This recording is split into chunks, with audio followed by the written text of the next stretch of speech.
She stood at his doorway with nothing but a worn carpet bag and a truth that had ended every chance at love before. I can't have children. Most men would have turned her away. But Wyatt Boone, weathered cowboy, widowed father of 4 wild souls, just smiled through the dust and heartache. Good, he said, voice rough as prairie wind. I've got enough kids for both of us. What happened next would shake the Wyoming territory, test every law of family and blood, and prove that sometimes the fiercest love grows in the most barren soil. Stay with me until the end of this story and comment what city you're watching from. I want to see how far this tale travels across the world. The June heat of 1886 pressed down on Wyoming territory like God's own hand, heavy and merciless, turning the Bennett Valley into a furnace of shimmering dust and dying grass. The stagecoach that rattled through that desolate landscape carried only 2 passengers, a whiskey drummer sleeping off last night's sins, and a woman who'd learned long ago that hope was a luxury she couldn't afford. Eleanor Pike sat with her spine straight, hands folded over a leather carpet bag that held everything she owned: 3 dresses, a book of Emerson's essays, a hairbrush with missing bristles, and 1 small wooden box she never opened. She was 28 years old, which in 1886 might as well have been ancient for an unmarried woman, though the gray threading through her auburn hair and the lines around her green eyes made her look older. Not from age, but from the particular weariness that comes from burying too many dreams before their time. The landscape outside her window was unforgiving, endless sage and scrub, punctuated by the occasional cluster of cottonwoods marking where water might be found. In the distance, the mountains rose blue and implacable, their peaks still touched with snow despite the summer heat. Eleanor had seen mountains before, in Pennsylvania where she'd been born, but these western ranges had a different quality, less majesty, more warning. They seemed to say, "We don't care if you live or die out here." She'd been on the road for 17 days, ever since the letter had arrived at the boarding house in Denver, where she'd been teaching basic letters to miners' children for room and board. The letter had been brief, written in a surprisingly elegant hand. Mrs. Eleanor Pike, I am in need of a school teacher for my 4 children, ages 4-11. The position includes room, board, and $15 monthly. No prior experience required, only patience and a firm hand.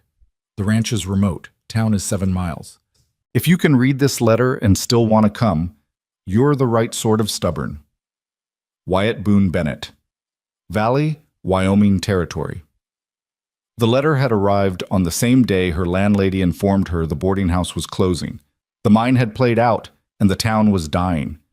Eleanor had read that letter 3 times, packed her bag, and bought a ticket west before her courage could fail.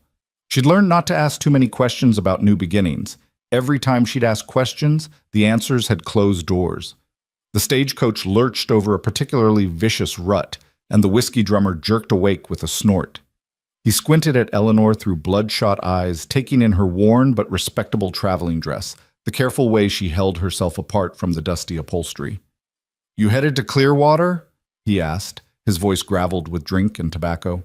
"Bennett Valley," Eleanor replied, her voice cool and polite.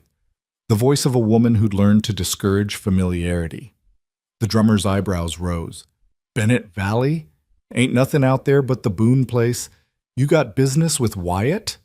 Eleanor kept her gaze on the window. "I'm to be the children's teacher." The drummer let out a low whistle.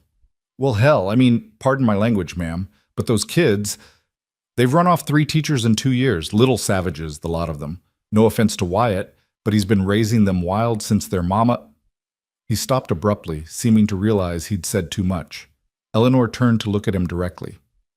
"Since their mother what?" The drummer shifted uncomfortably. "Died. 3 years back, fever took her, but that ain't the strangest part of the situation." He leaned forward, his breath sour. "None of those kids are actually his, He just collected them. Orphans from the wagon trains, unwanted babies, children whose folks died, or disappeared. He just took them in like stray cats. Now the county's starting to ask questions about whether he's fit to keep them, seeing as how he's got no legal claim and no wife to help raise them proper." Eleanor absorbed this information in silence. The letter hadn't mentioned any of this. Not the dead wife, not the county's concerns, and certainly not the fact that the children weren't Wyatt Boone's by blood. She should have felt deceived, perhaps even alarmed. Instead, she felt a strange kinship with a man she'd never met, a man who apparently built his family from the broken pieces the world had discarded. "How much further?" she asked. "Another hour, maybe 2. Driver's supposed to drop you at the crossroads. The ranch is about a mile up the valley from there." The drummer settled back into his seat. "You seem like a sensible woman. My advice? Take one look at the situation and get back on the next stage to Clearwater. That ranch ain't no place for a lady on her own." Eleanor almost smiled. If there was one thing she'd learned in 28 years of living, it was that she'd never been the kind of lady people made places for. She'd always had to carve out her own. The stagecoach finally shuddered to a stop at a crossroads marked by a weathered wooden sign. One arrow pointed toward Clearwater, 7 miles of civilization, however rough. The other pointed toward Bennett Valley, toward a name she'd memorized, Boone Ranch. The driver climbed down and retrieved her bag with brisk efficiency. "You sure about this, ma'am? I can take you on to Clearwater, no extra charge." "I'm sure," Eleanor said, accepting his hand as she descended. The ground beneath her feet was hard-packed earth, baked solid by the relentless sun. The wind carried the scent of sage and something else. Water, perhaps, or the promise of it. "Good luck, then," the driver said, though his tone suggested she'd need considerably more than luck. The stagecoach rattled away, leaving her alone at the crossroads with her carpet bag and her determination. Eleanor stood for a moment, letting the silence settle around her.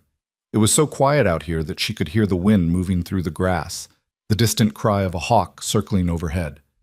In Denver, there'd always been noise, the clatter of wagons, the shouts of men, the constant backdrop of a city trying to convince itself it was more than just another temporary camp. This silence was different. It demanded something from you. It asked, "What are you made of?" She picked up her bag and started walking. The road to the ranch was barely more than a pair of wagon ruts winding through the valley floor. On either side, the land rolled out in gentle waves of gold and green, broken by dark outcroppings of rock and the occasional twisted juniper. In the distance, Eleanor could see a ribbon of cottonwoods marking what must be the creek the valley was named for. And beyond that, smoke rising thin and gray against the blue sky, the first sign of human habitation she'd seen since leaving the crossroads. She walked with the sun beating down on her bonnet, the dust rising with each step and settling on the hem of her skirt. Her feet hurt. She'd been traveling in the same boots for weeks, and they'd worn thin in places. But she'd learned long ago to ignore discomfort. Pain was just information, nothing more. As she drew closer, the ranch began to take shape. It wasn't much. A low house built of rough-cut logs with a stone chimney at one end, a barn that leaned slightly to the left, a corral with a few horses drowsing in the shade, and a scattering of outbuildings in various states of repair. Laundry hung on a line strung between 2 posts, flapping in the breeze. Small clothes, she noticed, and men's shirts, but nothing that looked like a woman's dress. Eleanor paused at the gate, suddenly aware of how she must look after 17 days of travel, dusty, worn, decidedly uninviting. She set down her bag, removed her bonnet, and tried to smooth her hair into some semblance of order. It was a futile gesture, but habits mattered. They were the scaffolding that held a person upright when everything else collapsed. Before she could decide whether to open the gate or call out, a child appeared from behind the barn. A boy of perhaps 10 or 11, all knobby knees and elbows, with dark hair that looked like it had been cut with a knife and an expression of deep suspicion. "Who are you?" he demanded, making no move to come closer. "Eleanor Pike," she replied calmly. "I'm here to see Mr. Boone. I'm to be your teacher." The boy's eyes widened, then narrowed. "We don't need a teacher." "Perhaps not," Eleanor agreed. "But Mr. Boone seems to think otherwise, and it's his ranch." "It's our ranch, too," the boy shot back. "All of us, not just his." Eleanor found herself oddly charmed by this fierce territorial claim. "You're quite right. My apologies. Then I suppose I'll need permission from all of you before I can stay." The boy seemed taken aback by this response. He studied her for a long moment, then turned and shouted toward the house. "Pa, the new teacher's here." The door opened, and a man stepped out onto the porch. Wyatt Boone wasn't what Eleanor had expected, though she couldn't have said exactly what she'd been expecting. He was tall, over 6 feet, with broad shoulders and the lean, hardened build of a man who worked from sunup to sundown. His face was weathered the way leather weathers, creased by sun and wind and, she suspected, worry. Dark hair shot through with gray, dark eyes that assessed her with a directness she found both unnerving and refreshing. He wore denims and a shirt with the sleeves rolled up, revealing forearms corded with muscle and marked with the scars of hard work. He was younger than she'd imagined, perhaps 35, certainly not more than 40. And there was something in the way he held himself, a kind of careful stillness that suggested a man who'd learned to move gently in a world full of sharp edges. "Miss Pike," he said, his voice a deep rumble that carried easily across the yard. "You made it." "Mrs. Pike," Eleanor corrected automatically, then immediately regretted it. It was a lie she'd told so often it had become reflex, a shield against the questions that came when people learned she was unmarried at her age. Something flickered in Wyatt's eyes, not judgment, but understanding, which was somehow worse. He descended the porch steps with an easy grace and crossed to the gate, swinging it open. "Mrs. Pike," he amended, and if he didn't believe her, he had the courtesy not to show it. "Come on up to the house.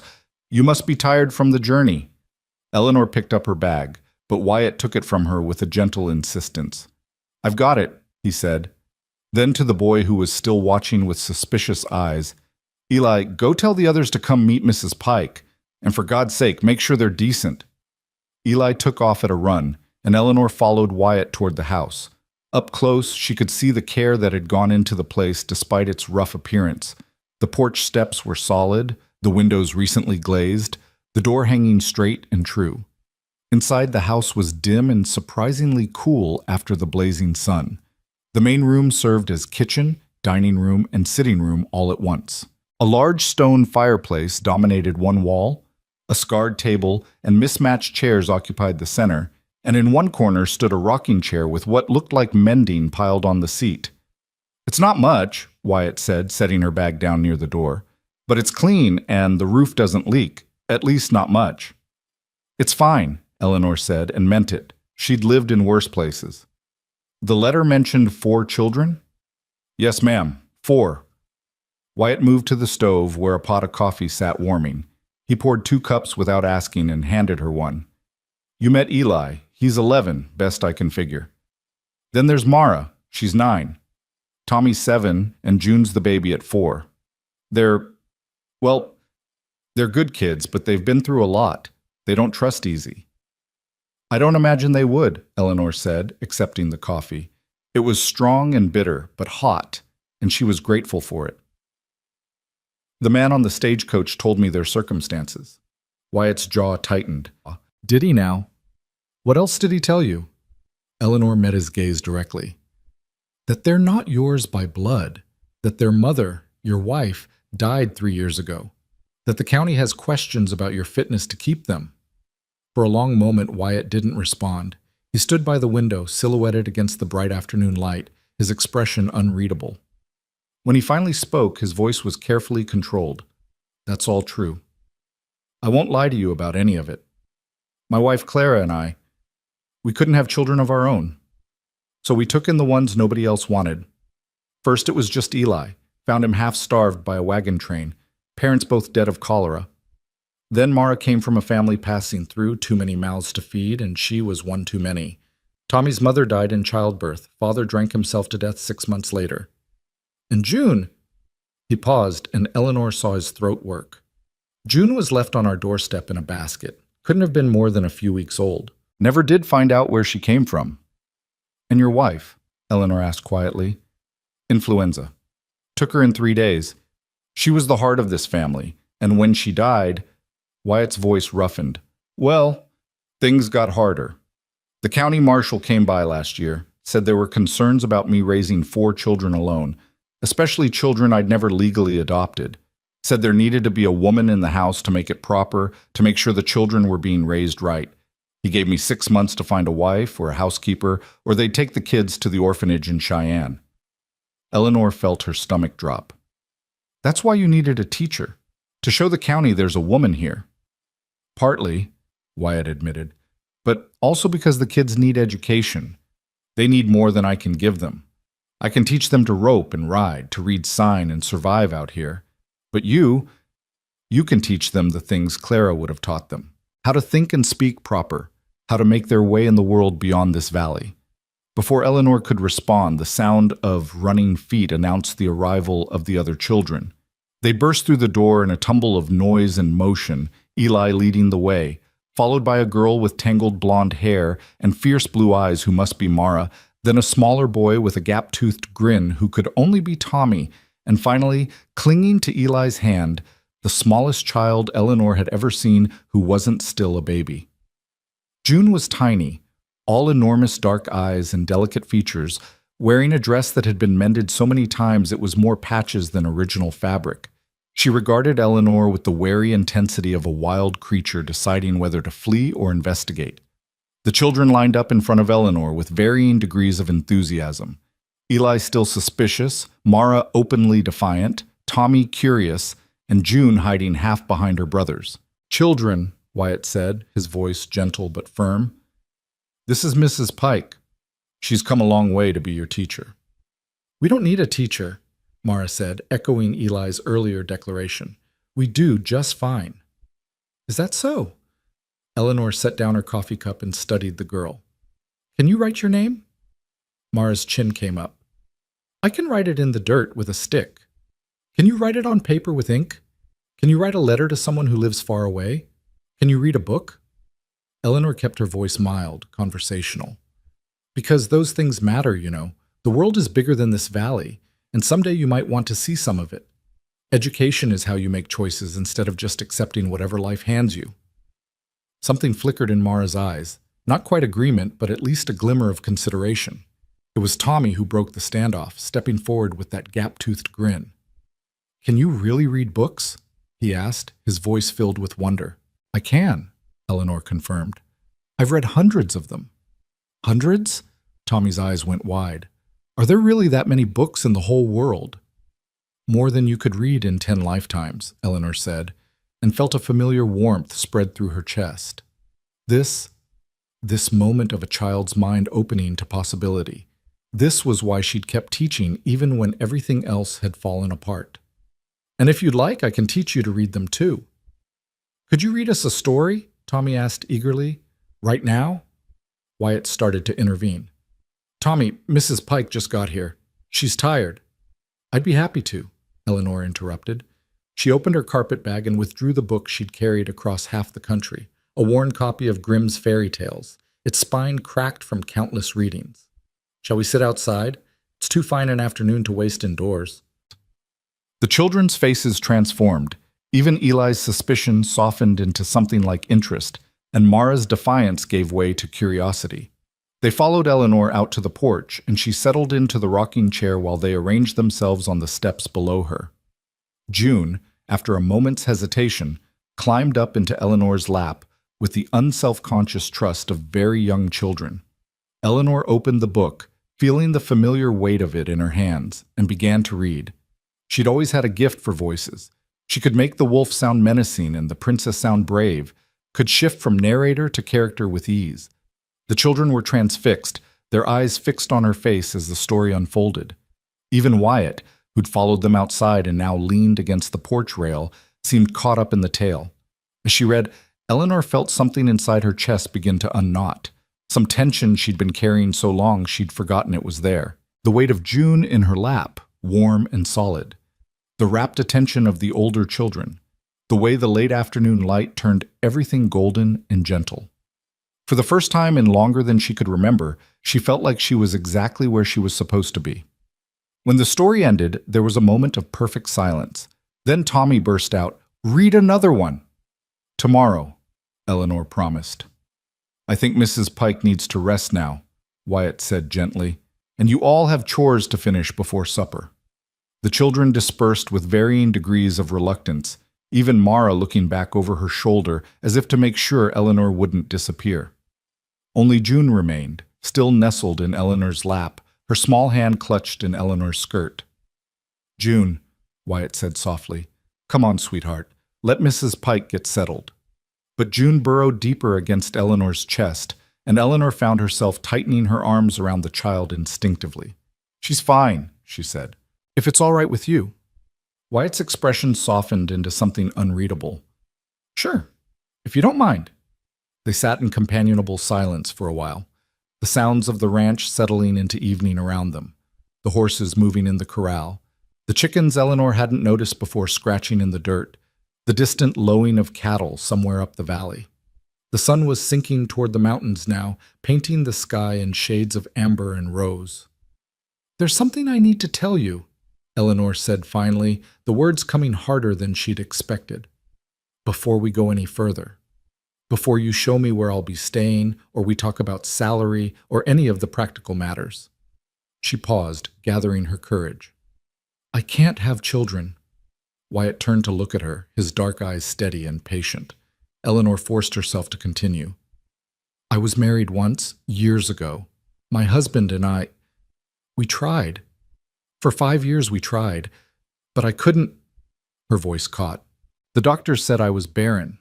That's the word they used, barren, like a field that won't bear crops.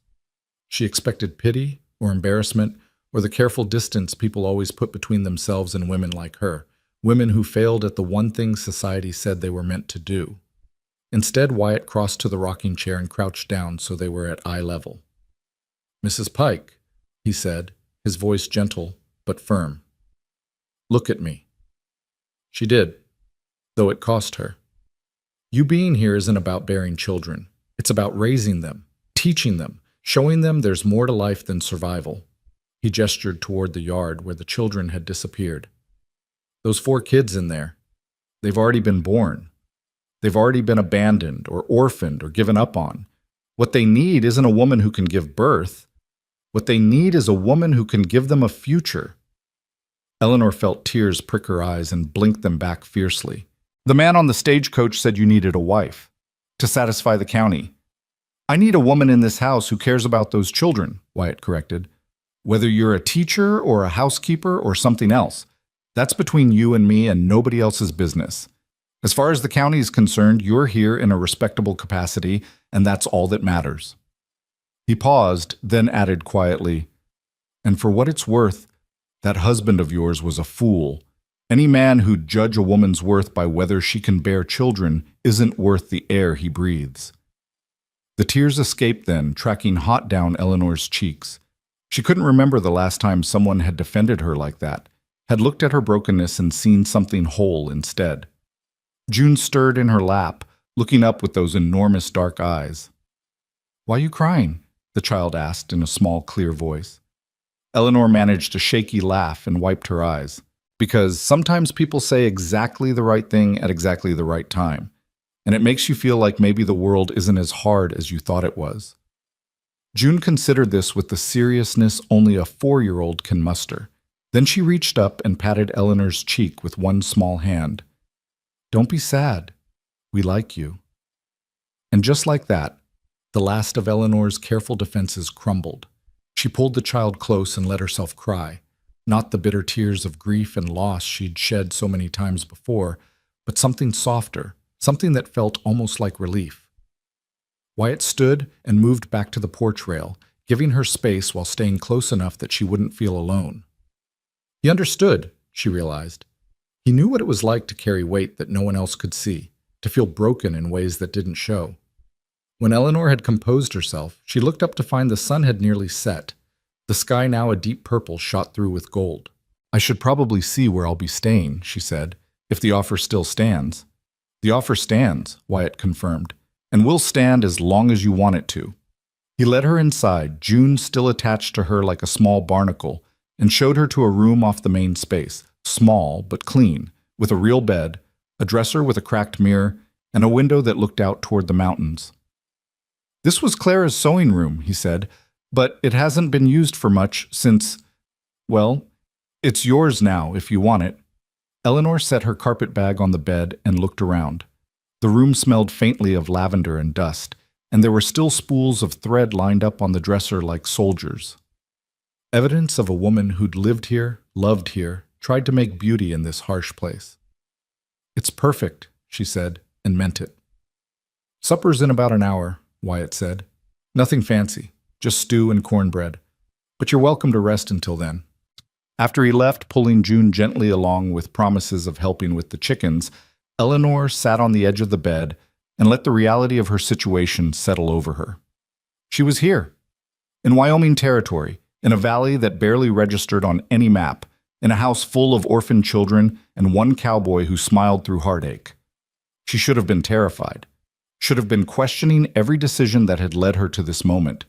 Instead, she felt something she hadn't felt in years: hope. Fragile and tentative as new grass after winter, but real. Eleanor unpacked her few belongings with methodical care, hanging her dresses on pegs driven into the wall, arranging her hairbrush and the few toiletries she owned on the dresser. When she reached the bottom of her bag, her hand closed around the small wooden box she never opened.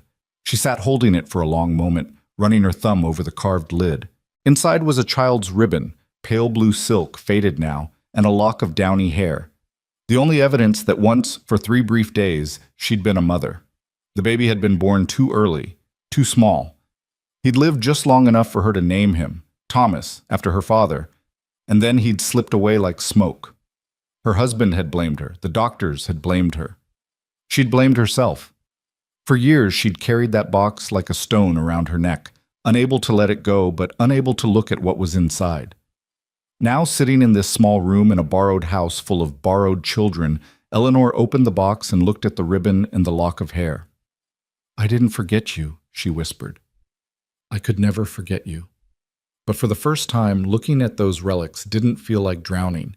It felt like remembrance, honoring, and maybe, just maybe, the beginning of forgiveness. A knock on the door made her start. "Mrs. Pike." It was Mara's voice, uncertain. "Pa says supper's ready." Eleanor closed the box gently and set it on the dresser. "I'll be right there." When she emerged, she found the table set with mismatched plates and cups, steam rising from a pot of stew that actually smelled delicious. The children were already seated, remarkably clean-faced and tidy compared to earlier. Wyatt stood by the stove, ladling stew into bowls with practiced efficiency. "Sit anywhere," he said, gesturing to the empty chair. "We're not formal here." Eleanor took the seat between Tommy and Mara and found herself the recipient of Tommy's gap-toothed grin. "Pa never makes stew this good when it's just us," he confided in a stage whisper. "He must be trying to impress you." "Tommy," Wyatt said in a warning tone, but Eleanor caught the hint of a smile tugging at his mouth. "Well, it's working," Eleanor said, accepting her bowl. "I'm very impressed." Dinner was a chaotic affair. Tommy talked constantly, asking questions about every book Eleanor had ever read. Mara remained quiet but watchful, her eyes tracking Eleanor's every move. Eli ate mechanically, still clearly undecided about this new addition to their household. And June, seated on a stack of books to reach the table, kept reaching over to pat Eleanor's arm, as if to make sure she was real. Wyatt presided over it all with a patience Eleanor found remarkable. He refereed disputes, enforced basic table manners, and somehow managed to eat his own meal in between managing everyone else's. He was good at this, she realized. Natural. Whatever else might be true about his fitness to raise these children, there was no question he loved them. After dinner, the children were dispatched to various chores, dishes, feeding the chickens, bringing in wood for the morning fire. Eleanor offered to help, but Wyatt waved her off. "You've traveled enough today. Besides, it's good for them to have routine. Helps them feel secure." They ended up back on the porch, watching the last light drain from the sky and the stars begin to emerge. The night air was cool and sweet, carrying the scent of sage and wood smoke. Somewhere in the distance, a coyote called, and another answered. "I should probably know more about what's expected of me," Eleanor said after a while. "Teaching hours, curriculum, that sort of thing." Wyatt was quiet for a moment. "Truth is, I'm making this up as I go. I never hired a teacher before. Clara used to teach them their letters, but since she's been gone..." He trailed off, then seemed to gather himself. "What I'd like is for you to spend mornings on proper schooling, reading, writing, arithmetic, whatever else you think they need. Afternoons they'll do chores, and evenings are for family time. Sundays we rest, mostly, though there's always work to be done on a ranch." "That seems reasonable," Eleanor said. What about supplies, books, slates, that sort of thing? There's a general store in Clearwater. Make a list of what you need, and I'll ride in next week to fetch it. Or you can come along if you'd like. Probably good for the county to see you're really here. Eleanor nodded, filing this away. The county. The ever-present threat hanging over this makeshift family. How long do we have before the marshal comes back? 3 months, give or take. He said he'd check in again come September. Wyatt's jaw tightened. Long enough for him to see we're doing things proper. And if he decides we're not, then I lose them. Wyatt's voice was flat, matter-of-fact, but Eleanor could hear the fear underneath. They'll go to the orphanage in Cheyenne, where they'll be split up and sent to whoever will take them. Farmers looking for cheap labor, mostly. Or worse. Eleanor felt a chill that had nothing to do with the evening air. Then we'll make sure that doesn't happen. Wyatt turned to look at her, and in the starlight, his face was all plains and shadows. You're not what I expected, Mrs. Pike. What did you expect? Someone older, harder, someone who'd see this as just a job. He paused. You already care about them. I can see it. Eleanor didn't bother denying it. I've always been a fool that way, caring too much too fast. It's gotten me hurt before. Yeah, Wyatt said softly. Me too. They sat in comfortable silence after that, until the children began emerging from the house in their night clothes, worn shirts and patched trousers, a nightgown for Mara that had been lengthened so many times it looked like patchwork. They gathered on the porch like moths drawn to light. Story time? Tommy asked hopefully. Eleanor glanced at Wyatt, who nodded. Short one. It's late. So Eleanor retrieved her book and by lamplight read them another tale. This one about a girl who was clever and brave and saved herself. When she finished, the children were drooping with exhaustion, even Eli struggling to keep his eyes open. Wyatt herded them toward the loft where they slept, but June broke free and ran back to Eleanor, throwing her small arms around Eleanor's neck. You'll be here tomorrow? The child whispered, her voice anxious. Eleanor felt her heart crack and mend in the same instant. I'll be here tomorrow, she promised, and the day after that, and the day after that. June nodded, satisfied, and allowed Wyatt to carry her up to bed. Eleanor could hear him moving around upstairs, the murmur of his voice as he settled them down, the creak of floorboards, the sounds of a father tucking in his children. She sat on the porch until he came back down, until the lamp upstairs went dark and the house settled into sleep. When he joined her again, he carried 2 cups of coffee. Thank you, he said simply, for staying, for reading to them, for everything. Don't thank me yet, Eleanor replied. I haven't done anything but read a few stories. You gave them hope, Wyatt said. That's not nothing. Eleanor accepted the coffee and cradled it in her hands, feeling the warmth seep into her palms. I should tell you something else. About why I came here. All right. I was married, she began, the words coming easier now in the darkness. To a man named Robert Pike. We met in Philadelphia. He was a clerk, I was a school teacher. It seemed like a sensible match. We were married 5 years, and in that time, I got pregnant 3 times. She paused, forcing herself to continue. The first 2, I lost before the 3rd month. The 3rd, he lived for 3 days. Long enough to break my heart. Wyatt said nothing, just listened with that same patient stillness. After that, Robert couldn't look at me anymore. He said I'd failed him, failed my duty as a wife. The doctors agreed. They said my womb was inhospitable, that I'd never carry a child to term. Robert left me 6 months later. Got the marriage annulled on grounds that I couldn't fulfill my marital obligations. She laughed, but there was no humor in it. I kept his name, though. Seemed easier than explaining to everyone why I was Miss Winchester again at 23. I'm sorry, Wyatt said quietly. For all of it. For the loss, and for him being a coward. I don't tell you this for pity, Eleanor said. I tell you because you should know who you've hired. I'm a woman who couldn't keep her own child alive. Some might say that makes me unfit to teach anyone else's. Some would be damn fools then. Wyatt set down his coffee cup with a soft clink. Eleanor. Can I call you Eleanor? She nodded. Eleanor, you didn't fail that baby. Bodies fail sometimes. It's not a moral judgment, it's just biology. And anyone who thinks a woman's only worth is in childbearing isn't worth the time it takes to argue with them. He leaned forward, his voice intense. Those children upstairs, they don't need someone who can give birth. They need someone who can give them a reason to believe in tomorrow. Can you do that? Eleanor thought about it, really thought about it. Could she? Could she look at these broken, wary children and promise them a future? Could she stand between them and a world that wanted to separate them, to reduce them to paperwork and problems? She thought about June's small hand on her cheek, about Tommy's wonder at the thought of hundreds of books, about Mara's fierce defiance and Eli's protective suspicion, about Wyatt, this weathered cowboy who'd built a family from discarded pieces and refused to let go. Yes, she said, I can. Wyatt smiled then, a real smile, the first she'd seen from him. It transformed his face, making him look younger and less burdened. Then that's all that matters. They sat together as the stars wheeled overhead, and the coyotes sang their ancient songs. Two broken people who'd somehow found their way to the same unlikely place. And for the first time since she'd buried her son in a grave so small it barely seemed real, Eleanor let herself believe that maybe, just maybe, this time would be different.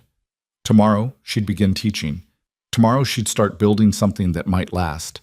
But tonight, she'd already done the hardest thing. She'd said yes to hope. The first light of dawn came soft through Eleanor's window, turning the mountains from black to purple to gold. She woke to the sound of roosters crowing and footsteps creaking overhead, the children stirring in their loft, Wyatt's deeper tread moving through the house. For a moment she lay still, disoriented by the unfamiliar room, the quality of silence that was so different from the city. Then memory returned. Wyoming, the ranch, 4 children who needed her, a cowboy who'd smiled and said her barrenness was good enough. She dressed quickly in her plainest work dress, pinned her hair into a severe bun, and emerged to find chaos already in full swing. Tommy was chasing chickens in the yard, laughing like a wild thing. Mara sat on the porch steps, braiding June's hair with fierce concentration, while the little girl squirmed and whined. Eli was nowhere to be seen, but Eleanor could hear the sound of an axe biting wood somewhere behind the barn. Wyatt stood at the stove, flipping flapjacks with one hand while trying to pour coffee with the other. He looked up when Eleanor entered, and something in his expression shifted. Relief, maybe, or just acknowledgement that she'd actually stayed the night. "Morning," he said. "Hope the roosters didn't wake you too early." "I'm used to early rising," Eleanor replied. "Can I help?"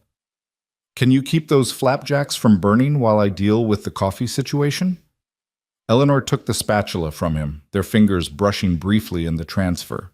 The touch was innocent, practical, but it sent an unexpected jolt through her, a reminder that she'd been alone for a very long time, that the warmth of human contact was something she'd almost forgotten she needed. She focused on the flapjacks, flipping them with careful precision. Wyatt moved around the kitchen with easy efficiency, gathering plates, calling the children in for breakfast. They came reluctantly. Tommy still flushed from his chicken chasing, Mara, with June's hair now neatly braided, Eli appearing from wherever he'd been with wood shavings caught in his dark hair. Breakfast was as chaotic as dinner had been, but there was a rhythm to it that Eleanor found herself sliding into naturally. She poured milk, settled disputes over who got the last flapjack, wiped syrup off June's face 3 times before giving up and letting the child be sticky. Wyatt caught her eye across the table at one point and smiled. Not the careful, measured smile of last night, but something easier, more genuine. After breakfast, the children scattered to morning chores, and Eleanor found herself alone with Wyatt in the kitchen, washing dishes in companionable silence. He washed, she dried, and the simple domesticity of it felt both strange and right. "So," Wyatt said after a while, "you ready to try teaching this crew?" "As ready as I'll ever be," Eleanor replied. "Though I should warn you, I've never taught anyone quite this energetic before."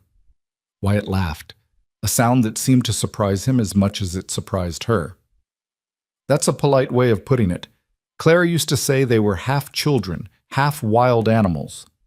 It was the first time he'd mentioned his wife so casually, without the weight of grief pulling his words down. Eleanor took it as a good sign, a measure of trust. "Tell me about her," she said. "If you don't mind." Wyatt was quiet for a long moment, his hands stilled in the dishwater. She was good. Better than me in just about every way. Patient where I was quick to anger, gentle where I was rough. She saw these kids, saw all the broken pieces the world tried to throw away, and she just loved them. Simple as that. Didn't matter where they came from or what they'd been through. She just loved them like they were hers. She sounds remarkable. She was. Wyatt pulled his hands from the water, dried them on a towel. She'd be glad you're here. She worried at the end about what would happen to them if anything happened to her. Made me promise I'd keep them together, no matter what. Then that's what we'll do, Eleanor said firmly. Whatever it takes. Wyatt looked at her with an intensity that made her breath catch. You mean that? I don't say things I don't mean. Something passed between them then. Not attraction exactly, though Eleanor couldn't deny there was an element of that. More like recognition. Two people who'd been broken by life and somehow kept going anyway, finding themselves in the same impossible place, fighting the same impossible fight. The moment was broken by Tommy bursting through the door. Mrs. Pike, Pa says you're going to start teaching us today. Can we do it outside? It's too nice to be inside. Eleanor smiled at his enthusiasm. We can start outside. But you'll need to gather your siblings and meet me by that big cottonwood tree by the creek. And bring anything you use for writing. Slates, chalk, whatever you have. Tommy took off like a shot, hollering for the others. Eleanor gathered her book and the few supplies she'd brought and made her way down to the creek. The cottonwood was ancient and massive, its branches spreading wide enough to shade a dozen people. The ground beneath it was soft with fallen leaves, and the sound of water moving over rocks provided a peaceful backdrop. The children assembled slowly, with varying degrees of enthusiasm. Tommy arrived first, practically vibrating with excitement. Mara came next, her expression carefully neutral, carrying a cracked slate and a stub of chalk. Eli followed, his arms crossed over his chest, making it clear he was only here under duress. And June toddled along last, clutching a stick she'd apparently decided was her writing implement. Eleanor settled herself on a fallen log and gestured for them to sit. Before we begin, I want to understand what you already know. Tommy, can you write your name for me? Tommy took the slate eagerly and scratched out Tommy in uneven letters. Eleanor nodded encouragingly. Very good, though we'll work on adding that second M, Mara. Mara's letters were more controlled, her name spelled correctly, though her hand clearly wasn't used to writing. Eli, when pressed, could write his name and several other words, but his grip on the chalk was awkward, his letters cramped and difficult to read. June just drew circles and seemed perfectly content with that. All right, Eleanor said, we have some work to do, but that's not a bad foundation. Let's start with the alphabet. What followed was 2 hours of the most challenging teaching Eleanor had ever attempted. Tommy couldn't sit still for more than 30 seconds, constantly jumping up to chase butterflies or investigate interesting rocks. Mara was attentive but resistant, questioning everything Eleanor said as if waiting for her to prove she knew what she was talking about. Eli participated with the bare minimum of effort, his expression making it clear he thought this was all a waste of time. And June was 4, which meant she had the attention span of a hummingbird and needed constant redirection. By the time Eleanor called a break, she was exhausted and questioning every decision that had led her to this moment. The children scattered immediately, racing down to the creek to wade and play. Eleanor sat on her log, feeling the sweat cooling on her neck, wondering if she'd just made the biggest mistake of her life. Wyatt appeared from around the barn, leading a horse. He tied the animal to the corral fence and walked down to where Eleanor sat. How'd it go? Honestly, I'm not sure. Eleanor rubbed her temples. They're bright enough, but getting them to focus is like trying to herd cats. Wyatt smiled sympathetically. Clara used to say the same thing. It gets easier once they trust you. Right now, they're testing you, seeing if you'll stay or run like the others. The others? We've had 3 teachers before you. First one lasted 2 days before she decided ranch life wasn't for her. Second one made it a week before Tommy put a frog in her shoe and she left in tears. Third one? Wyatt's expression darkened. Third one hit Eli with a ruler for talking back. I sent her packing that same hour. Eleanor felt something fierce and protective flare in her chest. I won't hit them. I know, Wyatt said quietly. I saw the way you looked at June last night. You're not here to hurt them. Eleanor watched the children playing in the creek, their laughter carrying on the breeze. Mara had picked up June and was spinning her around, the little girl shrieking with delight. Tommy and Eli were engaged in some elaborate game involving sticks and rocks, their earlier tension forgotten in the simple joy of play. They're good kids, she said softly. Under all the wildness and the testing, they're good.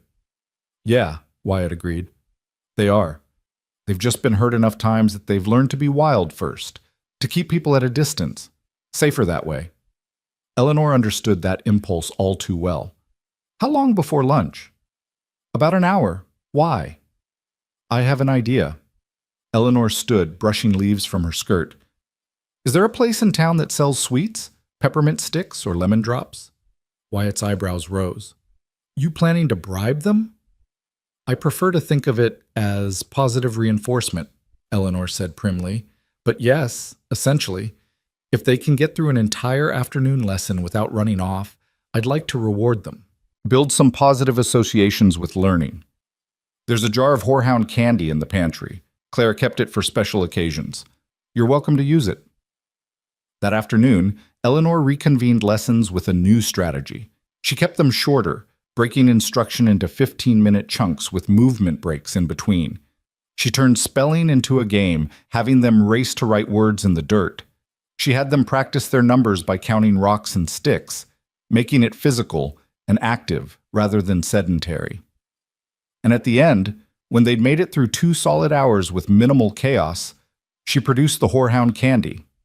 The children's faces lit up like Christmas morning. Even Eli's careful facade cracked into something approaching a smile. You did good work today, Eleanor told them as they savored their treats. All of you. Tomorrow we'll go a little further, but for today, you should be proud of yourselves.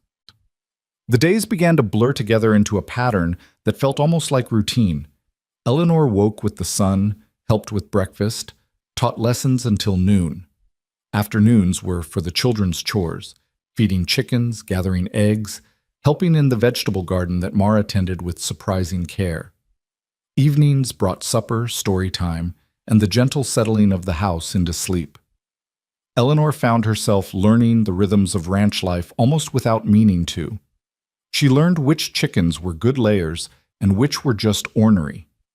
She learned that the brown cow, Bess, would kick if you approached from the left, but was gentle as a lamb from the right. She learned the sound of Wyatt's footsteps, could distinguish them from the children's even in the dark. And slowly, almost imperceptibly, the children began to soften toward her. Tommy started showing her his treasures, interesting rocks, bird feathers, a perfectly round robin's egg he'd found abandoned. Mara began staying after lessons to ask questions, hungry for knowledge in a way that broke Eleanor's heart because she recognized it. It was the hunger of a smart child who'd never had anyone take her intelligence seriously. Eli was harder to reach, but Eleanor was patient. She noticed he had a gift for numbers, could calculate in his head faster than she could work it out on slate. So she started giving him harder problems, challenges that engaged his mind instead of boring it. The first time he solved a complex equation and looked up at her with genuine surprise and pride, she knew she'd won a small victory. And June? June attached herself to Eleanor like a shadow, following her everywhere, constantly reaching for her hand or climbing into her lap. The child was starved for maternal affection in a way that made Eleanor ache. She remembered what Wyatt had said, that June had been left on their doorstep as an infant, never knowing who her mother was or why she'd been given away.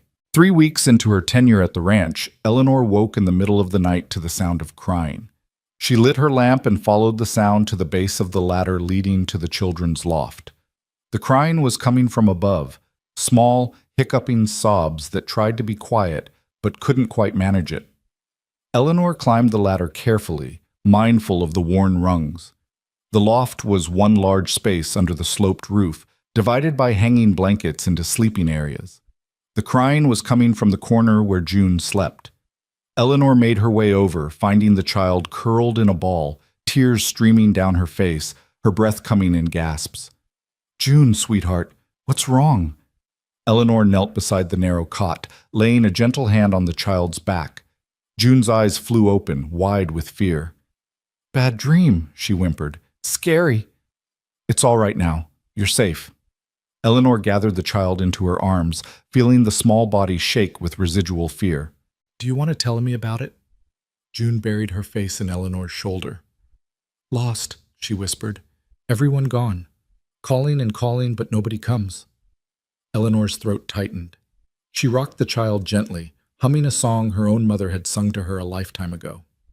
Around them, the other children slept on, Mara in the next bed over, the boys in their sectioned area beyond the blanket. Only June was awake, trapped in the terror of her dreams. "You're not lost," Eleanor murmured. "You're right here, safe and warm. And I'm here. Your pa is downstairs. Mara and Tommy and Eli are all right here with you. Nobody's leaving." "Promise?" June's voice was so small, so desperately hopeful. "I promise." And as Eleanor said it, she realized she meant it. Somewhere in the past 3 weeks, this place had become home. These children had become hers in all the ways that mattered. The thought should have terrified her. She'd sworn never to let herself care this much again, never to give her heart away to children who could be lost. But it was too late now.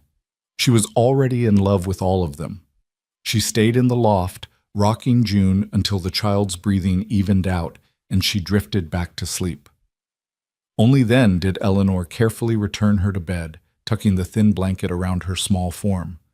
As she turned to leave, she found Mara watching her from the next bed, her eyes glinting in the lamplight. "She has those dreams a lot," Mara whispered. "Ever since she was tiny, Ma used to say June would carry the scar of being left her whole life, that the best we could do was just keep showing up, keep proving we wouldn't leave too." Eleanor moved closer, crouching beside Mara's bed. "That's very wise. Your ma must have been a remarkable woman." "She was." Mara was quiet for a moment. "Are you going to stay, Mrs. Pike? Or are you going to leave like the others?" The question hung in the air between them, weighted with all of Mara's fears and all of Eleanor's complicated history. Eleanor could have deflected, could have given some vague reassurance. Instead, she chose honesty. "I want to stay," she said quietly. "I want to stay more than I've wanted anything in a long time. But I can't promise nothing will ever force me to leave, because life doesn't work that way. What I can promise is that I'll fight to stay. That I won't leave because things get hard or because you kids are difficult. I'll only leave if I have absolutely no other choice." Mara studied her for a long moment, then nodded slowly. "I guess that's fair." She paused. "You're different from the others. You don't look at us like we're problems to solve. You look at us like we're just people." "That's because you are," Eleanor said simply. "You're people who deserve to be loved and taught and given a chance at a real future. That's all any child deserves." "Even orphans? Even kids nobody wanted?" Eleanor felt her heart crack wide open. "Especially those kids, because they're the ones who need it most." When Eleanor finally climbed back down the ladder, she found Wyatt sitting at the kitchen table, a single lamp burning, his hands wrapped around a cup of what was probably cold coffee by now. He looked up as she descended, his expression unreadable. "June?" he asked simply. "Nightmare. She's asleep again now." Eleanor moved to the stove, finding the coffee pot still warm. She poured herself a cup and joined him at the table. "Mara says she has them often." Wyatt nodded heavily. "Ever since she was old enough to dream, seems like. Clara thought maybe she remembered somehow, being left, being alone, or maybe it's just in her bones, that fear of abandonment." He rubbed his face tiredly. "I've tried everything. Nightlights, special bedtime routines, even sleeping on the floor next to her cot. Nothing stops them completely." "Maybe nothing can," Eleanor said gently. "Some wounds are too deep to ever completely heal. But that doesn't mean we stop trying to make it better." They sat in silence for a while. The only sound the ticking of the mantel clock and the occasional pop from the dying fire. Eleanor found herself studying Wyatt in the lamplight. The lines around his eyes, the way his shoulders carried constant tension, the gentle strength in his hands even when they were still. "Can I ask you something?" she said finally. Why did you and Clara take them in? The children, I mean. Most people in your situation would have, well, they would have focused on their own lives, maybe kept trying for children of their own. Wyatt was quiet for so long, Eleanor thought he might not answer. When he finally spoke, his voice was rough with emotion. We did try. For years, we tried. Clara had 3 miscarriages in 4 years, and each one nearly destroyed her. After the third, the doctor told us trying again might kill her, said her body just couldn't carry a child to term. Eleanor's breath caught. The parallel to her own story was so exact it made her dizzy. I told her it didn't matter, Wyatt continued, that having her was enough, that we'd make a life just the 2 of us. But she was heartbroken, felt like she'd failed somehow, like she'd let me down. He looked up at Eleanor, his dark eyes bright with unshed tears. Then one day, we found Eli. He was maybe 6 years old, half-starved, hiding in our barn. His parents had died on the wagon train, and nobody wanted to take responsibility for another mouth to feed. Claire took one look at him and said, "This is how we're meant to be parents." "So you kept him?" "We kept him, and then we kept the others as they came. And you know what? Clara never felt like a failure again. She loved those kids like they'd come from her own body. She was happy." His voice broke on the last word. She was finally happy. Eleanor reached across the table and took his hand without thinking, squeezing it gently. She'd be proud of you, of how you've kept them together, kept fighting for them. Wyatt's fingers tightened around hers. Some days I'm not sure I'm doing right by them. I'm just a cowboy, Eleanor. I know horses and cattle and how to survive in hard country. But teaching them? Helping them grow into good people? That was Clara's gift, not mine. You're doing fine, Eleanor said firmly. More than fine. Those children are fed and clothed and safe. They know they're loved. That's not nothing, Wyatt. That's everything. He looked at their joined hands, then up at her face. Having you here, it's made a difference. They're calmer, happier. Even Eli's starting to come around, and he's the hardest one to reach. They're good kids, Eleanor said. They just needed someone to believe in them. So did I, Wyatt said quietly. So did I. The moment stretched between them, charged with something Eleanor couldn't quite name. It wasn't attraction, or not just attraction. It was recognition, understanding, the sense of 2 people who'd been fighting separate battles suddenly realizing they were on the same battlefield. Eleanor pulled her hand back gently, suddenly aware of impropriety, of boundaries she should probably maintain. It's late. We should both try to get some sleep. Yeah. Wyatt stood, stretching his back with an audible crack. Thank you, Eleanor, for staying with June, for everything. It's what I'm here for, Eleanor said, and meant it. The next morning dawned hot and bright, promising a scorcher of a day. Eleanor adapted the lessons, moving them even earlier and keeping them shorter. She taught them about cloud formations and weather patterns, turning the blazing sky into a classroom. She had them practice their letters by writing in the dirt with sticks, making it play as much as work. By noon, everyone was wilting from the heat. Wyatt declared the afternoon too hot for chores and suggested they all go swimming in the creek at the deep bend where the water pooled. The children whooped with excitement, racing off to change into clothes suitable for swimming. Eleanor hesitated, suddenly aware that she had nothing appropriate for such activity. But Mara appeared at her elbow, shy but determined. Ma had a swimming dress. It's old-fashioned, but Pa kept it. You're about her size, you could wear it. The thought of wearing a dead woman's clothes should have felt wrong, but somehow it didn't. Clara felt less like a ghost and more like a presence in this house, someone who'd want her things used and loved rather than locked away gathering dust. The swimming dress was indeed old-fashioned, with a full skirt and bloomers underneath, but it fit well enough. Eleanor joined the family at the creek, watching as Wyatt taught Tommy to float on his back while Mara waded in the shallows with June. Eli sat on the bank, his feet in the water, carefully whittling a piece of wood into what might eventually be a whistle. "Come on in," Wyatt called to Eleanor. "Water's perfect." Eleanor waded in cautiously, gasping at the shock of cold after the heat of the day. The water was crystal clear, running over smooth rocks, the current gentle but persistent. She could see small fish darting through the shallows, the play of sunlight on the water's surface. June broke free from Mara and paddled over to Eleanor with all the confidence of a fish. The child clearly had no fear of water, dunking her head under and coming up laughing, her dark hair plastered to her skull. Eleanor found herself laughing too, swept up in the simple joy of a hot day and cold water and children playing without fear or worry. Wyatt swam over, his hair wet and slicked back, water streaming down his face. "You look happy," he observed. "I am happy," Eleanor realized with some surprise. "I can't remember the last time I felt this light." "It's the water," Wyatt said with a smile.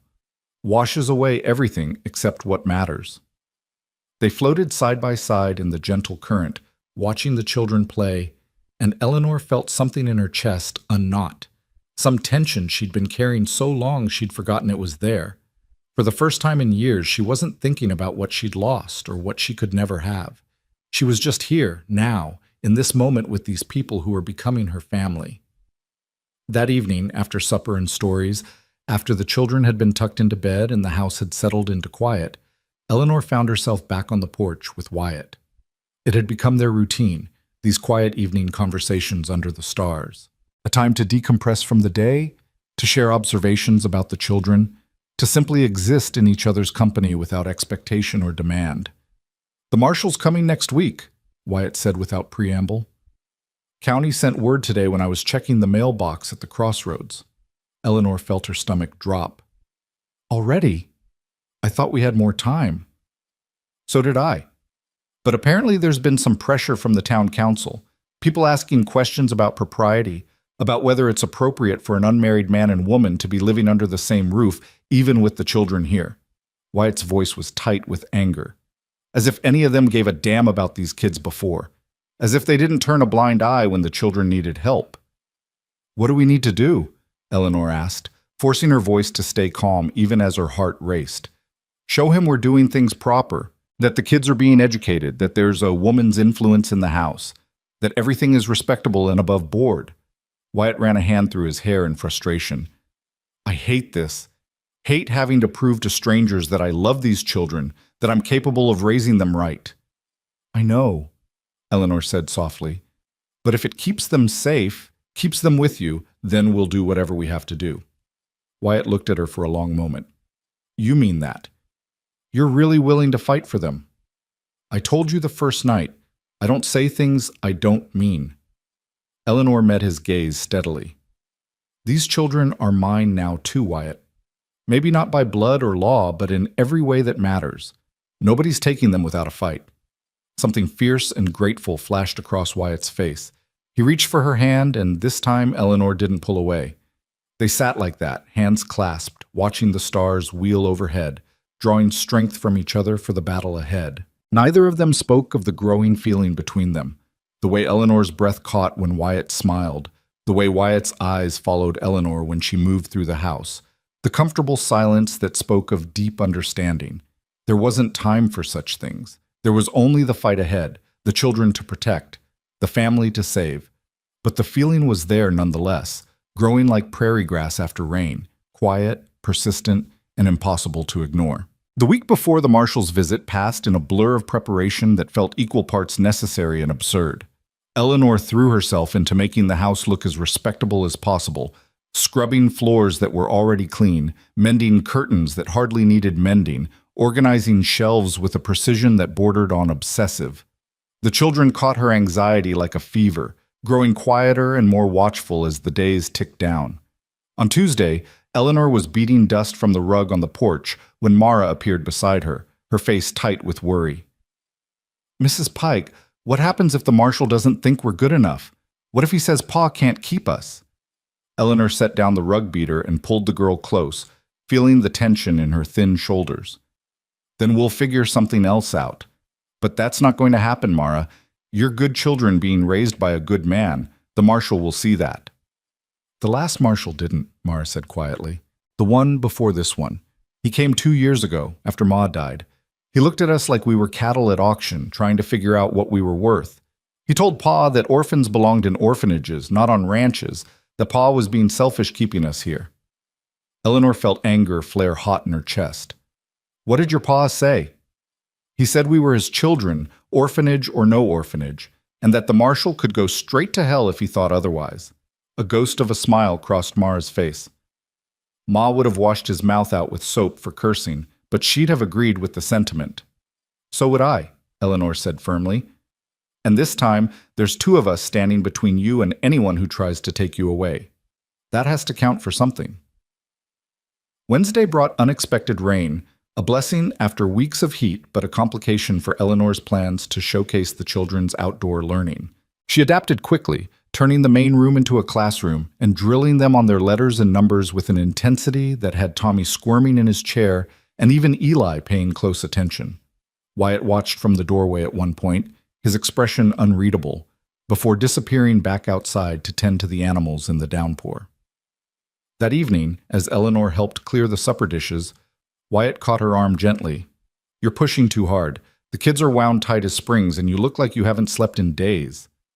I'm fine, Eleanor said automatically. You're not fine. None of us are.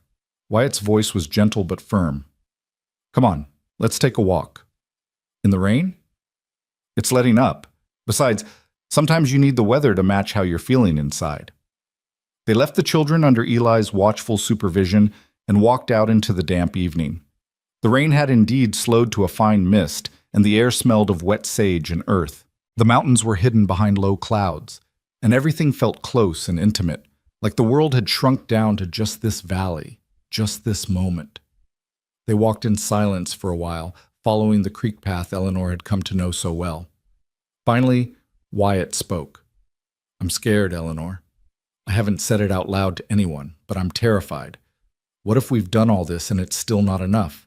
What if the marshal takes one look at us and decides we're not fit? Eleanor stopped walking and turned to face him. In the dim light, she could see the fear in his eyes, the way his hands clenched and unclenched at his sides. Then we appeal. We fight. We get a lawyer if we have to. With what money? I'm barely keeping this ranch afloat as it is. A lawyer would cost more than I make in 6 months. Then we'll find another way. Eleanor reached for his hands, holding them firmly in hers. Wyatt, listen to me. Those children belong with you. Anyone with eyes can see that. They're loved and cared for and growing into good people. That has to matter more than paperwork and regulations. In a fair world, maybe. But the world's not fair, Eleanor. You know that as well as I do. I do, she admitted, but that doesn't mean we stop fighting. That doesn't mean we give up. Wyatt pulled her closer, and for a moment Eleanor thought he might kiss her. Instead, he just rested his forehead against hers, both of them drawing comfort from the simple contact, the knowledge that they weren't facing this alone. Thank you, he whispered, for staying, for caring about them, for being here. There's nowhere else I'd rather be, Eleanor said, and realized it was the absolute truth. Thursday afternoon brought an unexpected visitor. Eleanor was teaching the children about fractions using slices of cornbread when the sound of hoofbeats made everyone freeze. Visitors were rare out here, and unannounced visitors almost never meant good news. Wyatt emerged from the barn, wiping his hands on his jeans, his expression wary. Eleanor ushered the children inside and watched from the window as a portly man on a tired-looking horse reined up in the yard. He was dressed in town clothes, a suit that had seen better days, and a bowler hat that looked ridiculous in ranch country. Mr. Boone, the man called out, his voice carrying clearly to where Eleanor stood. Name's Chester Hartley. I'm with the Territorial Welfare Office. I believe you're expecting Marshal Reeves next week, but I wanted to come by ahead of time. Get a sense of the situation before making any official reports. Eleanor's blood ran cold. This wasn't the marshal they'd been preparing for. This was someone else entirely, someone they hadn't expected and didn't know how to handle. She watched Wyatt's shoulders tense, saw him force himself to relax and extend a hand in greeting. Mr. Hartley, welcome to the ranch. Can I offer you some coffee? That would be appreciated. Thank you. Wyatt caught Eleanor's eye through the window and gave a slight nod. She understood immediately, time to put on the show they'd been rehearsing, to prove they were a proper household. She smoothed her skirt, checked that her hair was tidy, and opened the door with a smile she didn't feel. Mr. Hartley, please come in. I'm Mrs. Eleanor Pike, the children's teacher. Hartley removed his ridiculous hat and studied her with sharp eyes that missed nothing. "Mrs. Pike, how long have you been in residence here?" "About a month now," Eleanor replied, gesturing for him to take a seat at the table. "The children are making wonderful progress with their studies." "Are they now?" Hartley settled himself heavily into a chair, his gaze sweeping the room with the methodical attention of a man trained to spot irregularities. The children had frozen in their seats, eyeing the stranger with obvious suspicion. "And where are you from, Mrs. Pike?" "Philadelphia originally. More recently, Denver." Eleanor poured coffee with hands that wanted to shake but didn't. "I taught school there before coming to Wyoming." "Philadelphia," Hartley repeated, as if testing the word. "Long way from home." "This is my home now," Eleanor said firmly. Hartley pulled out a small notebook and pencil. "I'll need to ask you some questions. And the children. Standard procedure, you understand." What followed was one of the most excruciating hours of Eleanor's life. Hartley asked probing questions about the household arrangements, about her relationship with Wyatt, about the children's routines and education. He asked to see where everyone slept, inspecting the house with an invasive thoroughness that made Eleanor's skin crawl. He questioned each child separately, and Eleanor's heart broke watching June's face crumple with confusion and fear. When he finally finished, Hartley closed his notebook with a decisive snap. "I'll be frank with you, Mr. Boone. The situation here is irregular. 4 children, none of them legally yours, being raised by a single man with only a female teacher for propriety's sake. There are concerns about whether this arrangement is in the children's best interests." "These children are in their best interests right here," Wyatt said, his voice tight with controlled anger. "They're fed, clothed, educated, and loved. What more could an orphanage give them? Structure, proper moral guidance, preparation for useful trades or domestic service." Hartley ticked off the points as if reading from a list. "And most importantly, legal oversight. The territory has a responsibility to ensure orphan children are being raised according to proper standards." "Proper standards," Wyatt repeated flatly. "You mean workhouses for the boys and scullery positions for the girls? That's what happens to orphans who go to Cheyenne." "That's a rather cynical view, Mr. Boone." "It's a realistic view. I've seen what happens to children in those places." Hartley stood, retrieving his hat. "Be that as it may, I'll be making my report to Marshal Reeves. He'll conduct his own investigation when he arrives next week, and then a determination will be made." He moved toward the door, then paused. "For what it's worth, the children seem healthy and well cared for. But the law is the law, and appearances matter. You do well to remember that." After Hartley left, the house fell into stunned silence. The children huddled together on the porch, their earlier ease replaced by fear. Wyatt stood by the window, his hands braced against the frame, his whole body radiating tension. Eleanor felt utterly helpless, wanting to comfort everyone and not knowing how. It was June who broke the silence, her small voice trembling. "Is the man going to take us away?" "No," Wyatt said, turning to gather her up in his arms. "No, sweetheart. Nobody's taking you anywhere." But Eleanor saw the doubt in his eyes, the fear he was trying so hard to hide from the children. She saw it because she felt it too. The terrible understanding that sometimes love wasn't enough, that the world could tear apart families for the sake of regulations and propriety. That night, after the children were finally settled into an uneasy sleep, Eleanor found Wyatt sitting on the porch steps, his head in his hands. She sat beside him without speaking, just offering her presence. They sat that way for a long time, listening to the night sounds of the ranch, the distant call of an owl, the rustle of wind through the cottonwoods. "I can't lose them," Wyatt finally said, his voice raw. "Clara made me promise. She was dying, and she grabbed my hand so tight it hurt, and she made me promise I'd keep them together no matter what. How do I keep that promise if the law says I can't?" Eleanor didn't have an answer.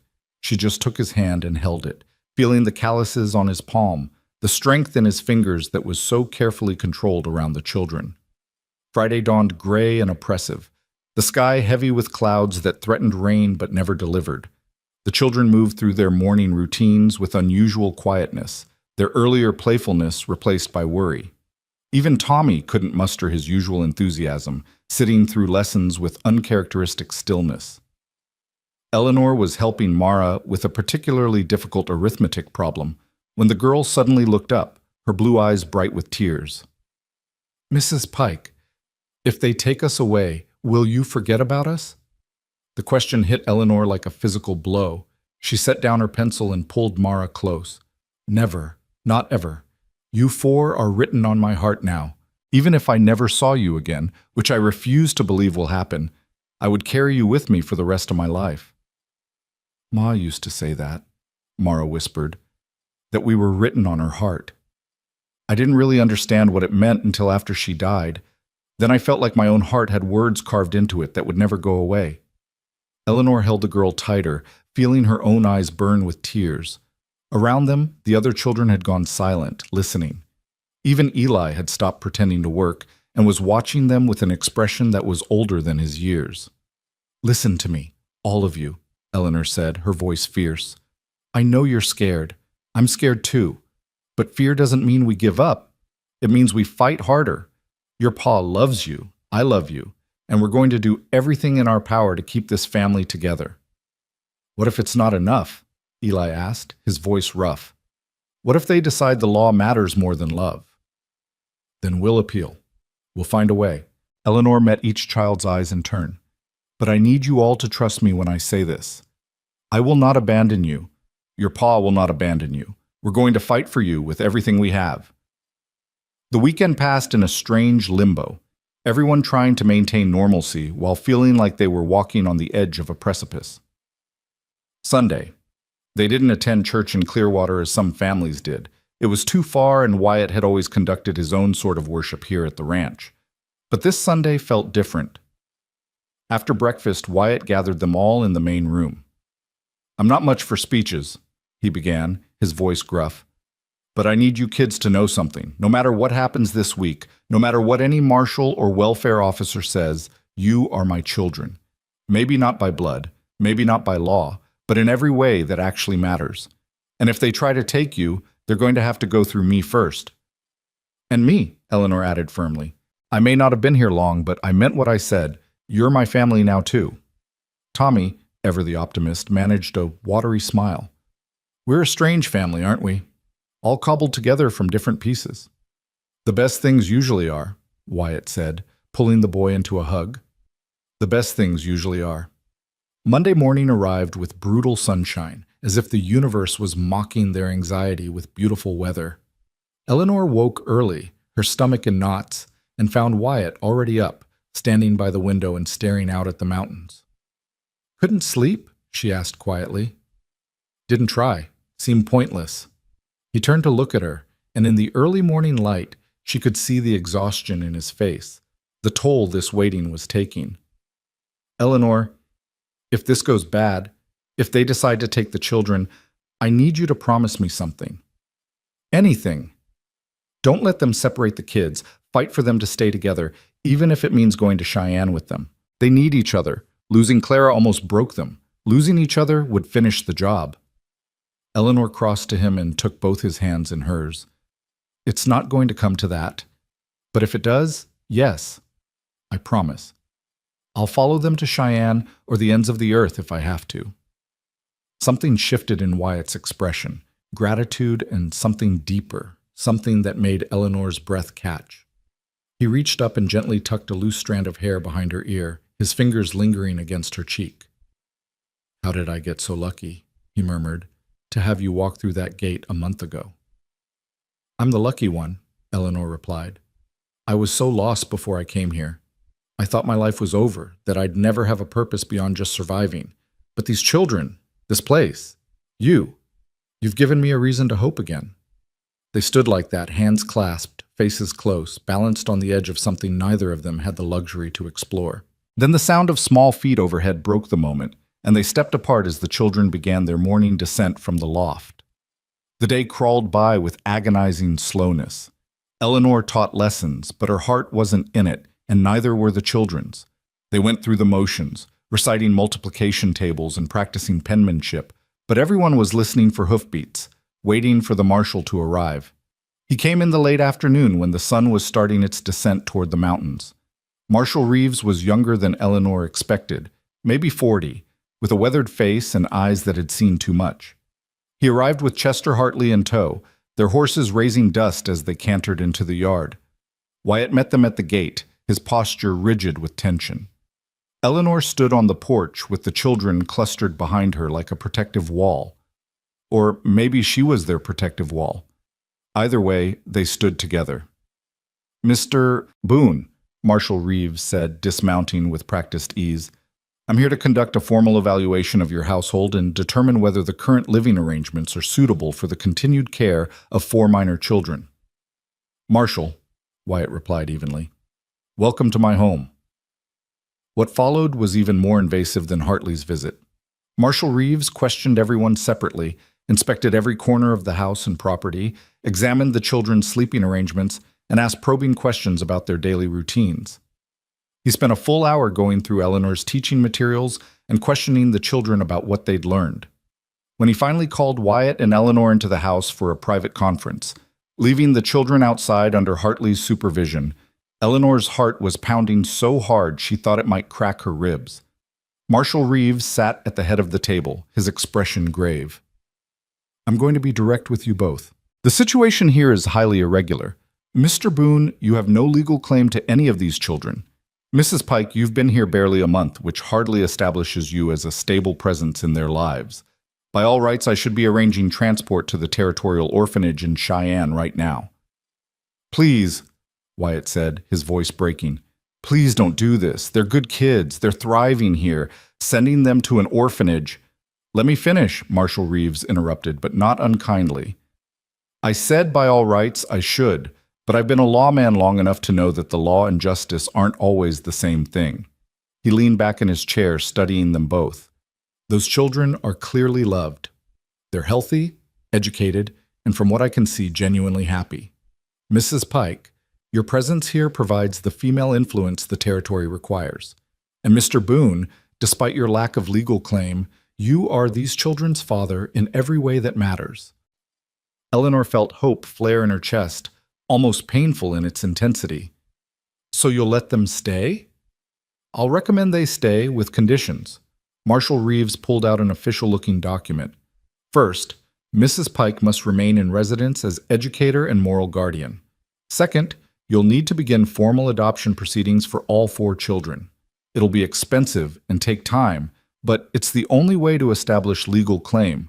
Third, I'll be conducting quarterly visits for the next year to ensure standards are being maintained."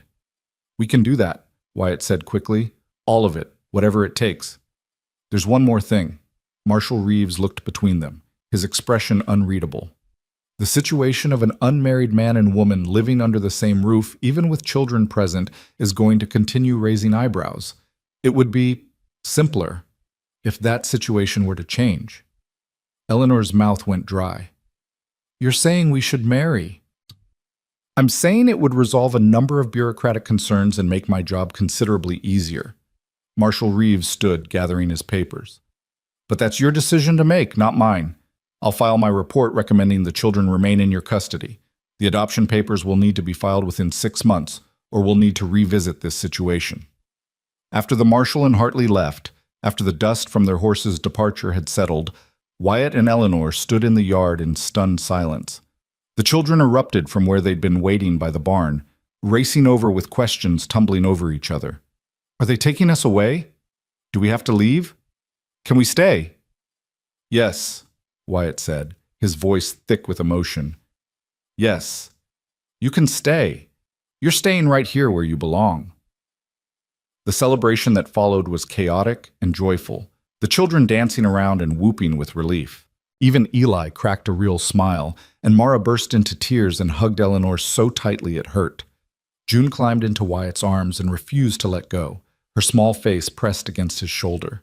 That evening, after the children had finally been coaxed to bed, exhausted from the emotional roller coaster of the day, Eleanor and Wyatt found themselves once again on the porch. But this time, the air between them was charged with a different kind of tension. "He suggested we should marry," Wyatt said finally, breaking the silence. "The Marshal." "I know." Eleanor kept her eyes on the darkening horizon. "It would solve the bureaucratic problems." "That's not a reason to marry someone." "No, it's not. They sat in silence for a long moment. Then Wyatt spoke again, his voice careful. What if there were other reasons? Eleanor's heart stuttered. What kind of reasons? The kind where I've watched you with those kids for a month and seen how much you love them. The kind where I find myself looking for you the moment I walk into a room. The kind where the thought of you leaving makes me feel like I'm drowning. He turned to face her fully. Eleanor, I'm not asking you to marry me out of convenience or to satisfy some bureaucrat. I'm asking because somewhere in the last month, you became essential to my life. You and those kids. You're what I wake up for every morning. Eleanor felt tears prick her eyes. Wyatt, you barely know me. We've known each other 4 weeks. I know enough. I know you're brave and kind and stubborn as a mule when you believe in something. I know you sing to June when she has nightmares and you stay up late helping Mara with arithmetic, even when you're exhausted. I know you make Tommy laugh, and you never gave up on Eli even when he was determined to hate you. I know that when you walked through my gate with that worn carpet bag and told me you couldn't have children, I thought you might be the answer to a prayer I didn't know I was praying. This is insane, Eleanor whispered, but she was smiling through her tears. People don't fall in love in 4 weeks. Don't they? Clara always said she knew she'd marry me the day we met. Took me 3 months to convince her, but she said she knew right away. Wyatt reached for Eleanor's hand. I'm not saying it's the same. I'm just saying sometimes you know. And I know that losing you would hurt almost as much as losing those kids. Eleanor looked at their joined hands, at this man who'd shown her what family could look like when it was built on choice instead of obligation. She thought about June's small hand in hers, about Mara's fierce intelligence, about Tommy's laughter, and Eli's slow-blooming trust. She thought about mornings making breakfast together, and evenings reading stories, and the simple rightness of being here, being needed, being part of something bigger than her own broken dreams. I'm barren, Wyatt, she said, needing him to understand fully. If you marry me, there will never be children from our bodies. Only these 4. These 4 are more than enough, Wyatt said firmly. They're everything. And so are you. Eleanor felt something break open in her chest, the last wall she'd built around her heart, the final defense against hope. Then yes, she whispered. Yes, I'll marry you. Wyatt pulled her close, and this time he did kiss her, gentle and sweet and full of promise. When they finally broke apart, both of them were crying and laughing at the same time. We should tell the children, Eleanor said. Tomorrow, Wyatt replied. Tonight, let's just sit here and be grateful we all get to stay together.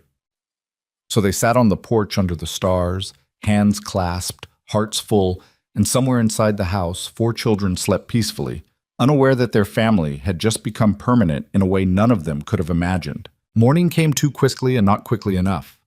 Eleanor woke before dawn, her mind spinning with the enormity of what she'd agreed to the night before. Marriage. To a man she'd known barely a month. To become not just a teacher, but a mother to 4 children who'd already lost so much. The rational part of her brain screamed that this was madness, that she was repeating old mistakes, that she should run before anyone got hurt. But the rest of her, the part that had felt dead for years, whispered that this was exactly where she was meant to be. She dressed carefully, choosing her best dress, the deep blue one she'd been saving for something special. If they were going to tell the children today, she wanted to look like someone worthy of becoming their mother. Her hand shook as she pinned her hair, and she had to start over twice before getting it right. When she emerged from her room, she found Wyatt already at the stove, making coffee with the focused intensity of a man who hadn't slept much either. He looked up when she entered, and something in his expression softened. You look beautiful, he said simply. I look nervous, Eleanor corrected, but she was smiling. That too. Wyatt poured her a cup of coffee, their fingers brushing in the exchange. We don't have to tell them today, if you're not ready.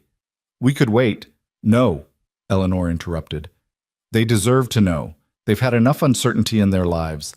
Let's give them something certain. The children tumbled down from the loft in their usual chaotic fashion, Tommy leading the charge with his hair sticking up in every direction, Mara following with June's hand clutched in hers, Eli bringing up the rear with his customary wariness. They seemed to sense something different in the air, their movements slowing as they took in Eleanor's dress and the way Wyatt stood close beside her.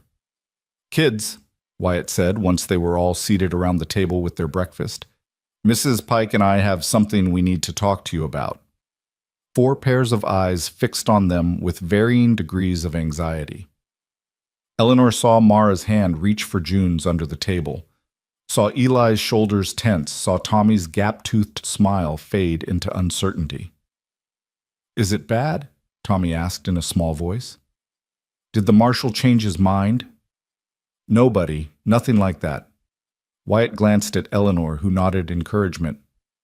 "The thing is, Marshal Reeves made it clear that for you all to stay here permanently, there needs to be a proper family structure. And Mrs. Pike and I, well, we've decided that we'd like to be a proper family. A real one." The silence that followed was deafening. Eleanor watched the children's faces, trying to read their reactions. Confusion on Tommy's face, calculation on Eli's. Something that might have been hope flickering in Mara's eyes. June just looked from one adult to the other, waiting for someone to explain in words she could understand. "You mean you're getting married?" Mara asked finally, her voice carefully neutral. "Yes," Eleanor said, finding her own voice. "If that's all right with you, all of you, we wanted to ask your permission because this affects everyone, not just the 2 of us." "Will you be our ma then?" Tommy asked, his eyes going wide. "Like our real ma?" Eleanor felt her throat tighten. "I could never replace your ma, the woman who loved you first. But I'd like to be a mother to you, if you'll let me. A different kind of mother, maybe, but one who loves you just as much." June tugged on Mara's sleeve and whispered something too quiet for Eleanor to hear. Mara leaned down, listened, then looked up with tears shining in her eyes. "June wants to know if this means you'll stay forever, that you won't leave like Ma did." Eleanor crossed to where June sat and knelt beside her chair, taking the small hands in hers. "I can't promise I'll never die, sweetheart, because nobody can promise that.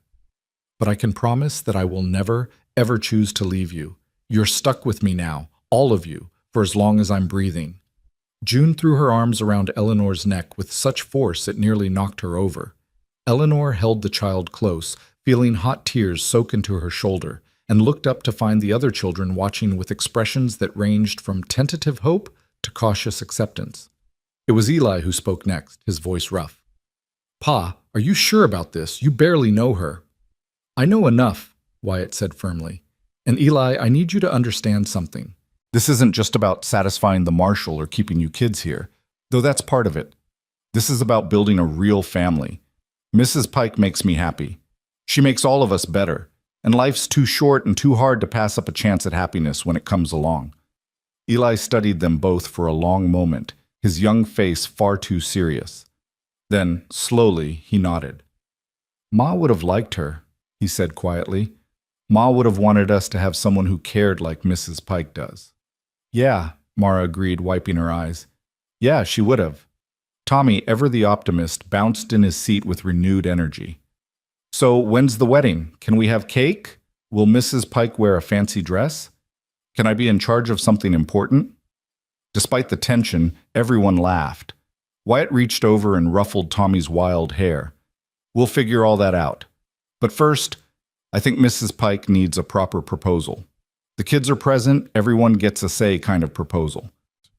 He crossed to Eleanor, who was still kneeling by June's chair, and took her hand to help her stand. Then, to Eleanor's shock and the children's delighted gasps, he dropped to one knee right there in the middle of the kitchen. "Eleanor Pike," he said, his voice steady despite the emotion in his eyes. "You came into our lives like rain after a drought. You brought hope when we'd almost forgotten what it felt like. You loved these children before you had any reason to, and you loved them hard enough to fight for them. I'm asking you now, in front of these 4 witnesses, to be my wife, to be their mother, to be part of this strange, cobbled-together family we're building. Will you marry me?"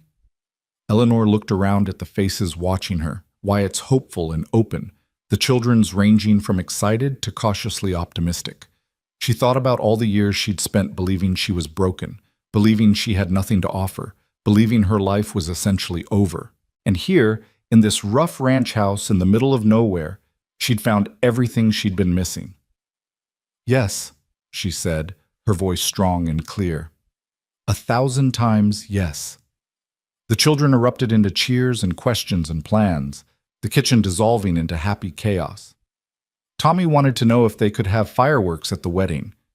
Mara asked if Eleanor would take their last name or keep Pike. June just clung to Eleanor's skirt, beaming up at her with a smile that could have powered the sun. Even Eli cracked a real smile, the wariness in his eyes finally starting to ease. Later, after the children had been sent outside to do their morning chores, Eleanor and Wyatt stood at the kitchen window watching them play. The relief and joy had settled into something quieter, but no less profound. "I need to tell you something," Eleanor said, her voice low. "Before we go any further, before we make this official." Wyatt turned to face her, concern flickering across his features. "What is it?" Eleanor took a deep breath. "The baby I lost. Thomas. I never told you the whole story. He was born too early, far too early. I was only 6 months along when the labor started. The doctor said it was my fault, that I'd worked too hard, that I'd been too stressed. My husband blamed me, his family blamed me, and I blamed myself for so long that I started to believe I was cursed somehow, that I was never meant to be a mother." "Eleanor, let me finish," she interrupted gently. "I need to say this. After Thomas died, after my marriage fell apart, I tried to kill myself. I took laudanum, enough to stop my heart. My landlady found me and got the doctor in time, but for weeks afterward, I wished she hadn't. I wished I'd succeeded."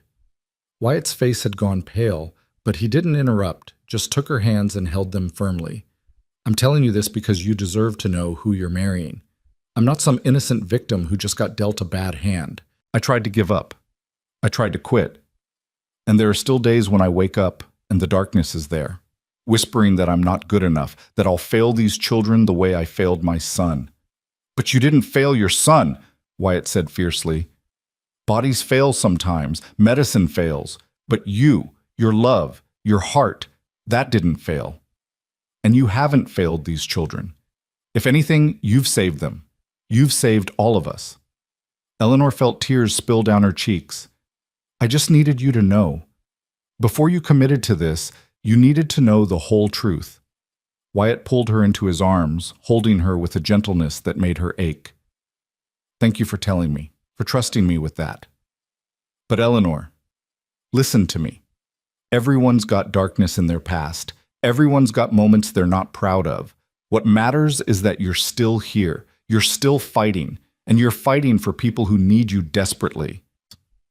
They stood like that for a long moment, drawing strength from each other, until Tommy's voice calling about a snake near the chicken coop broke the spell and sent them both hurrying outside. The next few weeks passed in a blur of preparation and planning. Eleanor and Wyatt decided on a simple ceremony, just family and a few close neighbors, to be held at the ranch under the big cottonwood tree by the creek. Eleanor had no family to invite, and Wyatt's people were all back east and estranged over his choice to raise orphans. But it didn't matter. The family that mattered was already here. The bigger challenge was the adoption papers. Wyatt rode into Clearwater to meet with a lawyer, taking Eleanor along to provide her testimony. The lawyer, a thin, nervous man named Abernathy, explained that the process would take at least 6 months and cost more than Wyatt had initially anticipated. "We're talking about legal adoption of 4 children, Abernathy said, shuffling papers on his cluttered desk. "That's 4 separate proceedings, 4 sets of fees, 4 court appearances. I can bundle them together to save some costs, but we're still looking at close to $300 when all's said and done." Eleanor saw Wyatt's face go tight. $300 was more than the ranch made in 6 months. It might as well have been $3,000. "Is there any way to reduce the cost?" Eleanor asked. "Any legal provisions for families who—" "I'm sorry, Mrs. Pike, the fees are set by the territorial government. I have no control over them." Abernathy looked genuinely sympathetic. "I can offer you a payment plan, but the adoptions can't be finalized until the fees are paid in full." They rode back to the ranch in heavy silence, the weight of impossible choices settling over them like dust. That night, after the children were in bed, Wyatt sat at the table with his head in his hands. "I could sell off part of the herd," he said. "The yearling steers would fetch maybe $150, but we need those steers for breeding stock. Selling them means mortgaging the ranch's future.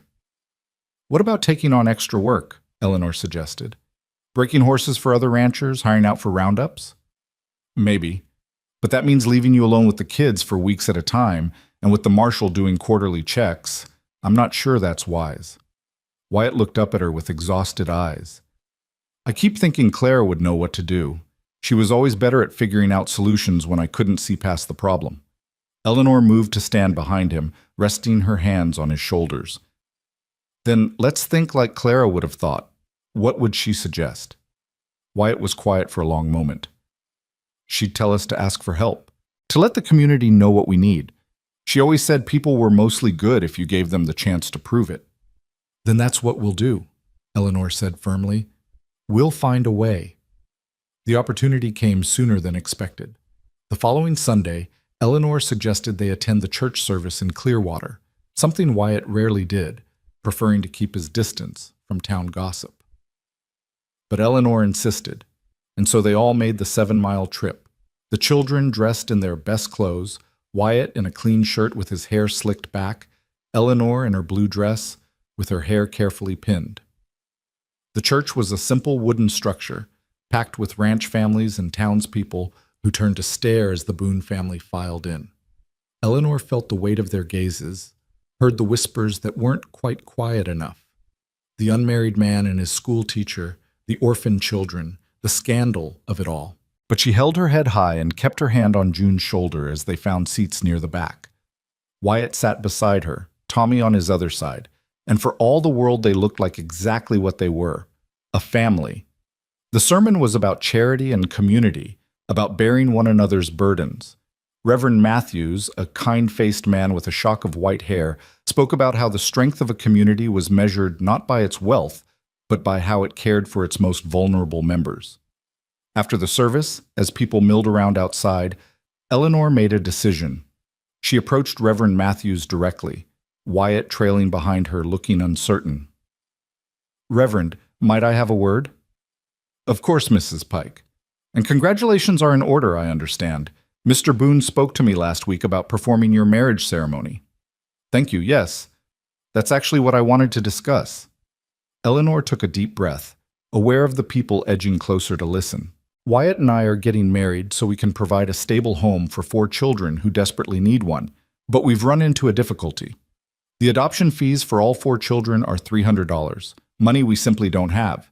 We're not asking for charity, but if anyone in the community needs work done, or if there's any way to help us raise even part of that amount, we'd be grateful for the opportunity." The silence that followed was excruciating. Eleanor felt Wyatt tense beside her, saw several townspeople exchange glances. She'd taken a risk, laying their situation bare in front of everyone. It could backfire spectacularly. Then a woman stepped forward, Mrs. Henderson, who ran the general store with her husband. "How much do you have so far?" "Nothing yet," Wyatt admitted. "I was planning to sell some cattle, but—" "Don't sell your breeding stock. That's foolish," Mrs. Henderson interrupted briskly. "George and I can contribute $25. We've always believed those children were better off with you than in some orphanage." "We can put in 15, another voice called out. Eleanor turned to see Mr. Patterson, Patterson, who owned the feed store. "My wife's been saying for months that someone ought to help those kids get proper legal standing." "The Mercantile Association could sponsor a fundraising social," someone else suggested. "A dance and auction. We've done it before for families in need." More voices chimed in, offering amounts ranging from $5 to $25, offering to donate goods for an auction, offering to help organize an event. Eleanor felt tears prick her eyes as the community that had seemed so judgmental revealed itself to be something else entirely. People who cared, who wanted to help, who understood that sometimes keeping a family together mattered more than regulations and propriety. By the time they left Clearwater that afternoon, they had commitments for nearly half the money they needed and a plan for a fundraising social to be held in 3 weeks. The children chattered excitedly in the back of the wagon about the party, about finally becoming really real family, about all the possibilities opening up before them. That night, after the excitement had died down and the children were asleep, Eleanor found herself once again on the porch with Wyatt. The stars were brilliant overhead, and somewhere in the distance a coyote sang its lonely song. "Thank you," Wyatt said quietly, "for what you did today. I never would have had the courage to ask for help like that." "Clara would have," Eleanor replied. "You said it yourself. She believed in letting people be good. I just followed her example." Wyatt reached for her hand. "You know, I think you two would have been friends." Clara had this way of seeing straight through to the heart of things, of knowing what mattered and what didn't. "You have that same quality." "I wish I could have known her," Eleanor said honestly. "I wish she could see what you've built here, how you've honored her memory by keeping these children safe and loved." "She knows," Wyatt said with quiet certainty. "Wherever she is, she knows. And she's glad you're here." The fundraising social was scheduled for a Saturday evening, which gave Eleanor and the children 3 weeks to prepare. Mara threw herself into the project with unexpected enthusiasm, helping Eleanor bake cakes and pies for the auction, carefully decorating each one with intricate designs made from preserved fruits and nuts. Tommy appointed himself chief organizer, drawing up elaborate charts of who was bringing what and where everything should go. Even Eli participated, using his gift for numbers to help calculate costs and potential earnings. But it was June who surprised Eleanor most. The little girl, usually so quiet and clingy, insisted on making something special to contribute to the auction. She wanted to create a quilt square, even though she'd never sewn anything in her life. Eleanor found scraps of fabric, some from Clara's old sewing basket, some from worn-out clothes they'd been saving for rags, and patiently taught June how to make simple stitches. The child's tongue stuck out in concentration as she worked, her stitches uneven and wandering but made with fierce determination. "What are you making?" Eleanor asked after the third evening of June working on her project. "A family," June announced, holding up her square. And there they were, rendered in crooked stitches and mismatched fabric, 6 stick figures holding hands, 2 tall ones, 4 shorter ones, a family built from scraps and love. Eleanor felt her eyes burn with tears. "It's perfect, sweetheart. It's absolutely perfect." 2 weeks before the social, disaster struck. Eleanor woke in the middle of the night to the sound of June screaming, a sound of pure terror that sent her stumbling from her room in her nightgown. She found the child in her loft bed, thrashing and burning with fever, her skin hot enough to blister. "Wyatt!" Eleanor called, her voice sharp with fear. "Wyatt, something's wrong with June." He was up and climbing the ladder in seconds, his face going pale when he touched June's forehead. "Jesus, she's burning up. How long has she been like this?" "I don't know. I just heard her scream." Eleanor gathered the child in her arms, feeling the way she trembled and shook. "We need to get her fever down. Cold water, cloths." "I'll ride for the doctor," Wyatt said, already moving toward the ladder. "Clearwater's 7 miles away, and it's the middle of the night. By the time you get there and back..." Eleanor's voice broke. She'd seen fevers like this before. She'd watched her own son burn with fever in those final days. "We need to cool her down now. Help me get her downstairs." What followed were the longest hours of Eleanor's life. They stripped June down to her underclothes and sponged her with cool water, trying to bring the fever down. The child drifted in and out of consciousness, sometimes calling for her mama. Not Eleanor, but Clara, the mother she'd lost 3 years ago. Sometimes she called for people whose names Eleanor didn't recognize, people from a past so early June probably didn't even remember them consciously. The other children woke and clustered at the top of the ladder, their faces pale and frightened. Wyatt sent them back to bed with promises that June would be fine, but Eleanor could see the fear in his eyes. He was remembering Clara, remembering how quickly fever had taken her. Around 3 in the morning, June began to seize, her small body convulsing in Eleanor's arms. Eleanor held her firm, protecting her head, whispering prayers she'd thought she'd forgotten. Wyatt stood frozen, his face ashen, clearly reliving the nightmare of losing someone else he loved. "Wyatt," Eleanor said sharply, "I need you here. I need you present. June needs both of us right now." Her words seemed to break through his paralysis. He crossed to them and took June's hand, holding it gently as the seizure passed and the child went limp and still. For one terrible moment, Eleanor thought they'd lost her. Then June took a shuddering breath, and another, and her eyes fluttered open. "Mama?" she whispered, looking at Eleanor with fever-glazed eyes. "I'm here, baby," Eleanor said, her voice breaking. "I'm right here." "Don't leave. Promise you won't leave." "Never. I promise. I'm staying right here." June's eyes drifted closed again, but this time she seemed to be sleeping rather than unconscious. Eleanor held her through the rest of the night, refusing to let go even when her arms went numb and her back ached from holding the same position. Wyatt stayed beside them, keeping the cool cloths coming, occasionally putting his hand on Eleanor's shoulder as if to reassure himself she was real. By dawn, the fever had broken. June woke properly, confused and weak, but clearly past the crisis. When Wyatt rode for the doctor at first light, it was for reassurance rather than emergency. Dr. Morrison made the trip out to the ranch and confirmed what Eleanor had suspected. June had come down with a bad case of ague, probably from playing too long in the creek. She'd be weak for a while, but she was past the worst of it. After the doctor left, Eleanor finally let herself collapse into a chair, shaking with exhaustion and delayed fear. Mara appeared at her elbow with a cup of coffee, and Eleanor looked up to find all 4 children watching her with expressions that made her chest tight. "You saved her," Eli said quietly. "When Pa froze up, you knew what to do. You saved her life." "Your Pa saved her too," Eleanor said firmly. "We saved her together. That's what family does." But she saw something shift in Eli's eyes, the last of his resistance finally crumbling. When he hugged her, quickly, awkwardly, but genuinely, Eleanor knew she'd finally won the approval of the hardest child to reach. The fundraising social happened on schedule, though Eleanor was exhausted from 3 nights of broken sleep sitting up with June as she recovered. The little girl was still weak but insisted on coming, wearing her best dress and clutching her quilt square like a talisman. The community center in Clearwater was decorated with bunting and lanterns, and it seemed like half the territory had turned out. There was music and dancing, tables groaning with donated food, and auction items ranging from practical to frivolous. Mrs. Henderson had organized everything with military precision, and the evening unfolded with surprising grace. When June's quilt square came up for auction, Eleanor expected it to sell for maybe $1 or $2, a pity purchase by someone kind. Instead, bidding started at $5 and quickly escalated. $10, $15, $20.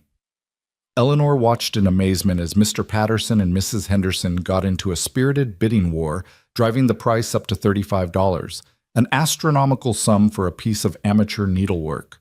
Mrs. Henderson won, and when she came to collect her prize, she knelt down to June's level. "This," she said, holding up the quilt square with its crooked family of stick figures, "is going to hang in the most prominent place in my store, because it shows what really matters in this life. Family, love, people fighting for each other. That's worth more than all the perfect stitching in the world." June beamed and threw her arms around Mrs. Henderson's neck, and Eleanor had to turn away to hide her tears. By the end of the night, they'd raised $420, more than enough for the adoption fees, with some left over for the ranch. People pressed money into Wyatt's hands, told him they were proud of what he was doing, told Eleanor they were glad she'd come to Bennett Valley. On the ride home, with the children dozing in the back of the wagon and the stars wheeling overhead, Wyatt reached for Eleanor's hand. "We did it," he said, his voice full of wonder. "We actually did it. The kids are going to be ours. Legally, officially, permanently ours." "We're going to be a real family," Eleanor agreed, "in every way that matters." The adoption proceedings were filed the following week, and Reverend Matthews agreed to perform their marriage ceremony in 2 weeks' time, just enough time for Eleanor to make herself a proper wedding dress from Fabric Mrs. Henderson donated and for the children to practice their roles in the ceremony. The night before the wedding, Eleanor sat with Mara on the porch, watching the sun set over the mountains. The girl had been quiet all day, and Eleanor sensed something weighing on her mind. "What is it, Mara? What's troubling you?" Mara was quiet for a long moment, picking at a loose thread on her skirt. "Tomorrow, when you marry Pa, you're really going to be our Ma. For real and forever." "That's right. And you won't change your mind, even if being a Ma is harder than you thought, even if we're difficult?" Eleanor pulled the girl close, understanding the fear beneath the questions. "Mara, listen to me. Being a mother is already hard. You've all been difficult at various points, and I haven't changed my mind yet, have I? No, Mara admitted. That's because love isn't something you change your mind about when it gets inconvenient. It's not a decision you make once and then have to keep remaking. It's just there, solid, permanent. Eleanor tilted Mara's face up to look at her. You are my daughter. All of you are my children. That became true the moment I decided it was true, and a wedding ceremony isn't going to make it any more real. It's just going to make it official. Mara's eyes filled with tears. I miss Ma sometimes. Clara, is that okay? Even though I love you too? Of course it's okay, Eleanor said gently. You should miss her. She was your first mother, and she loved you with all her heart. I'm not here to replace her or make you forget her. I'm just here to be a different kind of mother, one who knows about Clara and honors her memory by loving you the way she would have wanted you to be loved. They sat together as the last light faded from the sky, and Eleanor thought about the strange paths life took, the way broken things could be mended into something new and beautiful. Tomorrow, she would marry a man she'd known for barely 2 months. She would become mother to 4 children who'd started as strangers. She would build a family from pieces that shouldn't fit together, but somehow did. And for the first time in longer than she could remember, Eleanor felt certain she was exactly where she belonged. The morning of the wedding dawned clear and perfect, the kind of spring day that made Wyoming territory feel less like a harsh wilderness and more like a promise. Eleanor woke before sunrise, her stomach fluttering with nerves and anticipation. Through her window, she could see the cottonwood tree by the creek, where the ceremony would take place, its branches already leafed out and moving gently in the breeze. She dressed slowly in the quiet darkness, savoring these last moments of being just Eleanor Pike, schoolteacher and woman alone. By sunset, she would be Eleanor Boone, wife and mother, permanently woven into the fabric of this family she'd come to love so fiercely. The wedding dress she'd made was simple, cream-colored cotton with lace at the collar and cuffs, nothing fancy but clean and new and hers. She pinned her hair carefully, letting a few tendrils frame her face the way Mara had suggested, and stood before the cracked mirror in her room. The woman looking back at her was different from the one who'd arrived at this ranch 2 months ago. That woman had been hollow-eyed and defeated, carrying grief like a stone around her neck. This woman had color in her cheeks and light in her eyes. This woman had purpose. A soft knock on her door interrupted her reflection. Mrs. Pike? It was Mara's voice, tentative and sweet. Can we come in? Eleanor opened the door to find all 4 children clustered outside, freshly scrubbed and dressed in their Sunday best. Mara wore a dress that had been let down and taken in so many times it was more alteration than original garment, but she'd tucked wildflowers into her blonde braid and her face was glowing. Tommy had attempted to slick his wild hair down with water, though several cowlicks were already springing free. Eli stood with his hands shoved in his pockets, trying to look nonchalant but failing to hide his excitement. And June wore a new dress, the only truly new piece of clothing any of them owned, made from fabric Mrs. Henderson had insisted on providing, with a sash that matched the blue of Eleanor's eyes. You look beautiful, Mara breathed, and the other children nodded agreement. Eleanor felt tears threaten and blinked them back firmly. So do all of you. The most beautiful children in Wyoming territory, I'd wager. Pa's nervous, Tommy announced with the casual brutality of 7-year-olds. He tried to shave and cut himself twice. Eli had to finish for him. Eleanor smiled at the image. Is he ready? He's been ready since dawn, Eli said, and there was something warm in his voice that made Eleanor's heart squeeze. He's been standing by that tree for the past hour, like he's afraid it might run away. Then I suppose I shouldn't keep him waiting. Eleanor took a deep breath, suddenly aware of the enormity of the moment. Children, before we go out there, I need to say something. I need you to know that I'm not just marrying your father today. I'm choosing all of you. I'm promising all of you that I'll be here, that I'll fight for you, that I'll love you for the rest of my life. You understand that? 4 heads nodded solemnly. Then June stepped forward and took Eleanor's hand with the grave seriousness only a 4-year-old can muster. You're our mama now, for real and always. For real and always, Eleanor agreed, her voice thick with emotion. They walked down to the creek together, the children forming a small procession around Eleanor. Neighbors had already gathered under the cottonwood. Not many, perhaps 20 people total, but it felt like abundance. Mrs. Henderson was there with her husband, dabbing at her eyes with a handkerchief. Mr. Patterson and his wife stood with their 3 sons. Dr. Morrison had ridden out from Clearwater.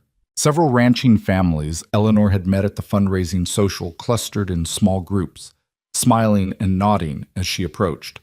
And there, standing beneath the spreading branches of the ancient tree with Reverend Matthews beside him, was Wyatt. He wore a suit Eleanor had never seen before, borrowed probably, or pulled from storage where it had waited since his first wedding. His hair was neatly combed, his face freshly shaved except for the small cuts Tommy had mentioned, and his eyes were fixed on Eleanor with an intensity that made her breath catch. He looked terrified and hopeful and so full of love it radiated from him like heat. Eleanor walked toward him with the children flanking her, Mara on one side, June clutching her hand on the other, the boys trailing slightly behind like an honor guard. This was right, she thought. This was how it should be. Not her father giving her away, but her children bringing her forward to build something new. When she reached Wyatt, he took both her hands in his, and she felt the slight tremor in his fingers. "You're shaking," she murmured. "Terrified," he admitted with a crooked smile. "What if I mess up the vows?"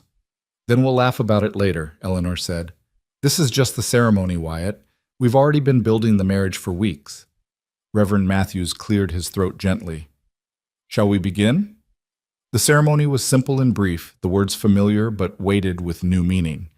When Reverend Matthews asked who gave this woman to be married, it was Eli who stepped forward, the oldest, the one who'd been hardest to win over, and said in a clear, strong voice, "We do, all of us. We choose her to be our ma." Eleanor saw Wyatt's eyes glisten with tears, saw several of the neighbors pull out handkerchiefs. This wasn't how these ceremonies usually went, but then nothing about this family had ever been usual. The vows themselves were traditional, but when Wyatt spoke them, his voice was steady and sure. "I, Wyatt Boone, take you, Eleanor Pike, to be my lawfully wedded wife, to have and to hold from this day forward, for better or worse, for richer or poorer, in sickness and in health, to love and to cherish, till death do us part." Eleanor's voice was equally firm. "I, Eleanor Pike, take you, Wyatt Boone, to be my lawfully wedded husband, to have and to hold from this day forward, for better or worse, for richer or poorer, in sickness and in health, to love and to cherish, till death do us part." There was no ring. They couldn't afford such luxuries, but Wyatt had braided a simple band from horsehair and copper wire, and he slipped it onto Eleanor's finger with a tenderness that made her throat tight. It was rough and imperfect, and more precious than gold. "By the power vested in me by the Wyoming Territory and Almighty God," Reverend Matthews intoned, "I now pronounce you husband and wife. Wyatt, you may kiss your bride." Wyatt leaned in slowly, giving Eleanor time to close the distance if she wanted to. She did, meeting him halfway in a kiss that was gentle and sweet and full of promise. Around them, the small gathering erupted into applause and cheers, and the children rushed forward to embrace them both in a tangle of arms and laughter. Mrs. Henderson had organized a small reception, tables set up with food and drink, a fiddle player who struck up a cheerful tune, space cleared for dancing. Eleanor found herself swept from one conversation to another, accepting congratulations and well wishes, watching Wyatt do the same with an ease that surprised her. He was smiling more than she'd ever seen him smile. The weight of worry temporarily lifted from his shoulders. When the fiddle player started a waltz, Wyatt found Eleanor and pulled her into the cleared space. "I should warn you," he said as they began to move. "I'm not much of a dancer." "Neither am I," Eleanor admitted. "We'll stumble through together." They did stumble, both of them laughing when Wyatt stepped on her foot and when Eleanor lost the rhythm entirely. But they held each other close and swayed to the music, and Eleanor felt a happiness so complete it was almost painful. "Thank you," Wyatt murmured against her hair, "for saying yes, for staying, for loving them." "Thank you for letting me," Eleanor replied, "for seeing me as more than my failures, for giving me a family when I thought I'd never have one." They danced 3 more dances before the children demanded their turns. Eleanor waltzed with each of them in succession, Eli stiff and formal, Mara giggling and graceful, Tommy enthusiastic but chaotic, and June standing on Eleanor's feet and letting herself be carried around. By the end, Eleanor was breathless and laughing, her careful hairstyle coming undone, her dress dusty from the hem, and she'd never felt more beautiful in her life. As the sun began its descent toward the mountains, the guests started to depart, offering final congratulations and promises to visit soon. Mrs. Henderson pressed a package into Eleanor's hands. A wedding gift. Don't open it until tonight. And Dr. Morrison reminded them he'd be back in 2 weeks to check on June's recovery. Mr. Patterson shook Wyatt's hand and said gruffly, "You did good, Boone, real good." Finally, it was just the 6 of them, the newly formed Boone family, standing in the golden evening light beneath their cottonwood tree. The children were wound up from the excitement, talking over each other about the ceremony and the dancing and who had eaten the most cake. "All right, you wild things," Wyatt said with mock sternness. "Time to settle down. We've got chores to do before full dark, wedding day or not." The children scattered to their tasks with surprising willingness, leaving Eleanor and Wyatt alone for a moment. He pulled her close, resting his chin on top of her head, and they stood together listening to the creek and the evening birdsong and the distant sound of the children's voices. "This is real now," Eleanor said softly. "We're really doing this." "We've been doing this since the day you arrived," Wyatt replied. "This just makes it official." That evening, after a supper of leftovers from the reception, and after the children had been corralled into washing up and changing into nightclothes, the family gathered in the main room. It had become their ritual, this time together before bed when the day's work was done and they could just be together. Eleanor settled into the rocking chair with June in her lap, the little girl already drowsy and thumb firmly planted in mouth. Mara sat at Eleanor's feet, leaning against her legs. The boys sprawled on the floor near Wyatt's chair, and for a moment Eleanor just looked at all of them, memorizing this tableau of her family. "Mrs." Mara started, then stopped and corrected herself with a shy smile. "Mama, will you read us a story?" The word "mama" hit Eleanor like a physical force. It was the first time any of the children except June had called her that directly. She saw Wyatt's head come up, saw the emotion flash across his face, saw the other children watching to see how she'd react. Eleanor's voice was steady despite the tears in her eyes. "I'd be honored to, sweetheart." She read them a story about a brave princess and a kind woodcutter and 4 children who saved a kingdom, and if her voice broke occasionally, none of them mentioned it. When she finished, Wyatt stood and stretched. "Bedtime. No arguments, not even from you, Tommy." There was the usual flurry of protests and negotiations, but eventually all 4 children climbed the ladder to the loft. Eleanor followed to help tuck them in, something she'd done countless times before, but that felt different now, weighted with new significance. She moved from bed to bed, smoothing blankets and dropping kisses on foreheads. When she reached Eli's cot, the boy looked up at her with serious eyes. "Ma, Eleanor, Mama," he stumbled over what to call her, and Eleanor's heart ached for his uncertainty. "Are you happy? Like, really happy? Or are you just doing this because you felt like you had to?" Eleanor sat on the edge of his narrow bed, taking one of his hands in hers. "Eli, I'm going to tell you something I want you to remember. I've been a lot of things in my life. Sad, angry, desperate, hopeless. But right now, at this exact moment, I am happier than I've ever been. Not because I have to be, not because it's expected, but because I get to be your mama. Because I get to be part of this strange, wonderful family. That's real, Eli, as real as anything I've ever felt." Eli studied her face for a long moment, then nodded slowly. "Okay, good. Because we're pretty happy you're here too. Even if I didn't show it at first." "You were protecting yourself," Eleanor said gently. "That's not wrong. That's smart. But I hope you know now that I'm not going anywhere." "Yeah," Eli said, and there was wonder in his voice. "Yeah, I think I do." When Eleanor finally descended the ladder, she found Wyatt banking the fire, preparing the house for night. He looked up as she approached, and something in his expression made her breath catch. "Come here," he said softly. She crossed to him, and he pulled her into his arms, holding her with a gentleness that made her ache. "I need to tell you something," he said. "Something I should have said before but couldn't find the words."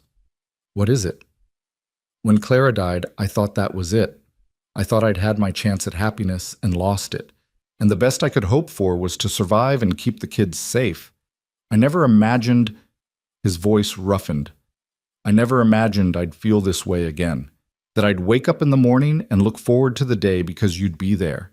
That I'd find myself wanting to do things not just because they needed doing, but because I wanted to share them with you. Eleanor felt tears spill down her cheeks. Wyatt, let me finish, he interrupted gently. I loved Clara. I'll always love Clara. She was my first love, and losing her almost destroyed me. But Eleanor, what I feel for you, it's different. Not less, just different. Like there was a part of my heart I didn't know existed until you showed up and claimed it. He cupped her face in his hands, his thumbs wiping away her tears. I'm saying I love you, not because it's convenient, or because the law requires it, or because the kids need a mother. I love you because you're you, brave and stubborn and fierce and gentle all at once. I love you too, Eleanor whispered. So much it scares me sometimes, because I've lost so much before, and the thought of losing this, losing you and the children, you won't, Wyatt said firmly. We're building something that lasts, Eleanor, something real. They stood together in the quiet house, holding each other as the fire died down to embers and the stars came out overhead. This was home, Eleanor thought. Not the building or the land, but this, these people, this love, the sense of belonging she'd thought she'd never feel again. The weeks that followed the wedding fell into a new rhythm, one that felt both familiar and transformed. Eleanor was no longer Mrs. Pike the teacher, separate and slightly apart. She was Mama, fully integrated into the fabric of family life. She woke in the mornings in Wyatt's arms, helped make breakfast while trading quiet conversation and stolen kisses, taught lessons to children who now called her mother without hesitation. The adoption papers progressed slowly through the territorial bureaucracy, but lawyer Abernathy assured them everything was proceeding normally. Marshal Reeves made his quarterly visit 6 weeks after the wedding and pronounced himself satisfied with the arrangement. The children were clearly thriving, the household was running smoothly, and there was no question anymore about the legitimacy of the family structure. I'll put in my final report recommending permanent custody, the marshal told them as he prepared to leave. Should be official within another month or two. After that, these children are legally yours, and nobody can question it. After he rode away, Wyatt pulled Eleanor close and kissed her soundly. We did it. We actually did it. We did, Eleanor agreed. But she knew the real test wasn't paperwork and official stamps. It was the daily work of being a family. The morning chaos and evening settling, the scraped knees and hurt feelings, the slow accumulation of shared moments that built a life. Summer arrived in full force, bringing brutal heat and the constant work of ranch life. Eleanor learned to help with the vegetable garden, to collect eggs without getting pecked, to distinguish between the various cattle bellowing in the distance. The children grew brown and wild, their laughter ringing out across the valley as they played in the creek and explored the surrounding hills. One evening in late July, Eleanor was sitting on the porch shelling peas when Mara appeared beside her, unusually quiet. The girl had just turned 10. They'd celebrated with cake and a new book Eleanor had ordered from Denver, and she was shooting up like a weed, all long limbs and awkward grace. Mama, can I ask you something? Of course, sweetheart. Mara was quiet for a moment, watching her hands as she helped with the peas. Do you ever miss your old life before you came here? Eleanor considered the question carefully. Sometimes I miss certain things. There was a bakery in Denver that made the most wonderful cinnamon rolls, and I had a friend, another teacher, who made me laugh until my sides hurt. But miss my old life as a whole? No, because my old life was mostly about being lonely and feeling like I'd failed at everything that mattered. But you were free, Mara pointed out. You could go where you wanted, do what you wanted. Now you're stuck here with us. Mara, look at me. Eleanor waited until the girl met her eyes. I'm not stuck. I'm chosen. There's a difference. Every day I wake up and choose to be here, choose to be your mama, choose this life. That's not being trapped. That's being exactly where I want to be. Even when Tommy drives you crazy with his questions, even when June has nightmares and keeps you up half the night, even when I'm moody and difficult, Eleanor smiled and pulled the girl close. Especially then, because that's what family is, honey. It's choosing each other over and over, even when it's hard. Especially when it's hard. Mara leaned into the embrace, and Eleanor felt the tension drain from her thin shoulders. They sat like that until Wyatt called them in for supper, and Eleanor thought about how far they'd all come. These children who'd learned to trust again, this man who'd learned to open his heart after devastating loss, and herself, the barren woman who'd found a different way to be a mother. The adoption papers were finalized in August, arriving by special courier from Cheyenne on a sweltering afternoon when even the chickens were too hot to move. Lawyer Abernathy had enclosed a note saying he'd never seen such an easy approval. Apparently, Marshal Reeves's recommendation had carried significant weight, and several prominent citizens' testimonials had helped seal the decision. Wyatt read the official documents aloud to the family, his voice catching as he reached the final declaration. Be it known that Eli James Boone, Mara Louise Boone, Thomas William Boone, and June Marie Boone are hereby declared the legal children of Wyatt Robert Boone and Eleanor Mary Boone, with all rights and privileges thereof. The children erupted into cheers and questions, talking over each other in their excitement. But it was June who summed up what it meant most simply, climbing into Eleanor's lap and announcing with great satisfaction, "Now we're a real family, forever and ever." "Forever and ever," Eleanor agreed, holding the child close and looking around at the faces of her family, her husband, her children, the life she'd built from broken pieces and stubborn hope. That night, after the excitement had died down and the children were finally asleep, Eleanor stood at the window of the bedroom she now shared with Wyatt, looking out at the mountains silhouetted against the starlit sky. She thought about the woman who'd arrived here 6 months ago, hollow-eyed and defeated, believing her life was essentially over at 28.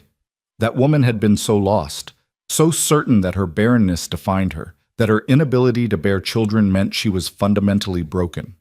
But she'd been wrong about what it meant to be a mother.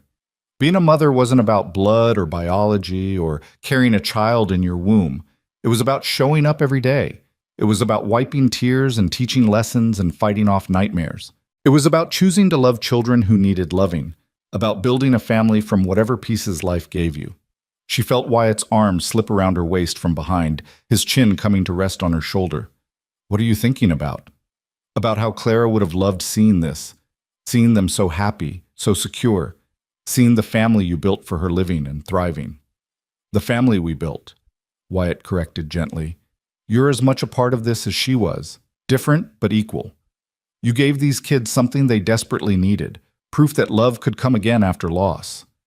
That opening your heart wasn't a betrayal of the past, but an honoring of it."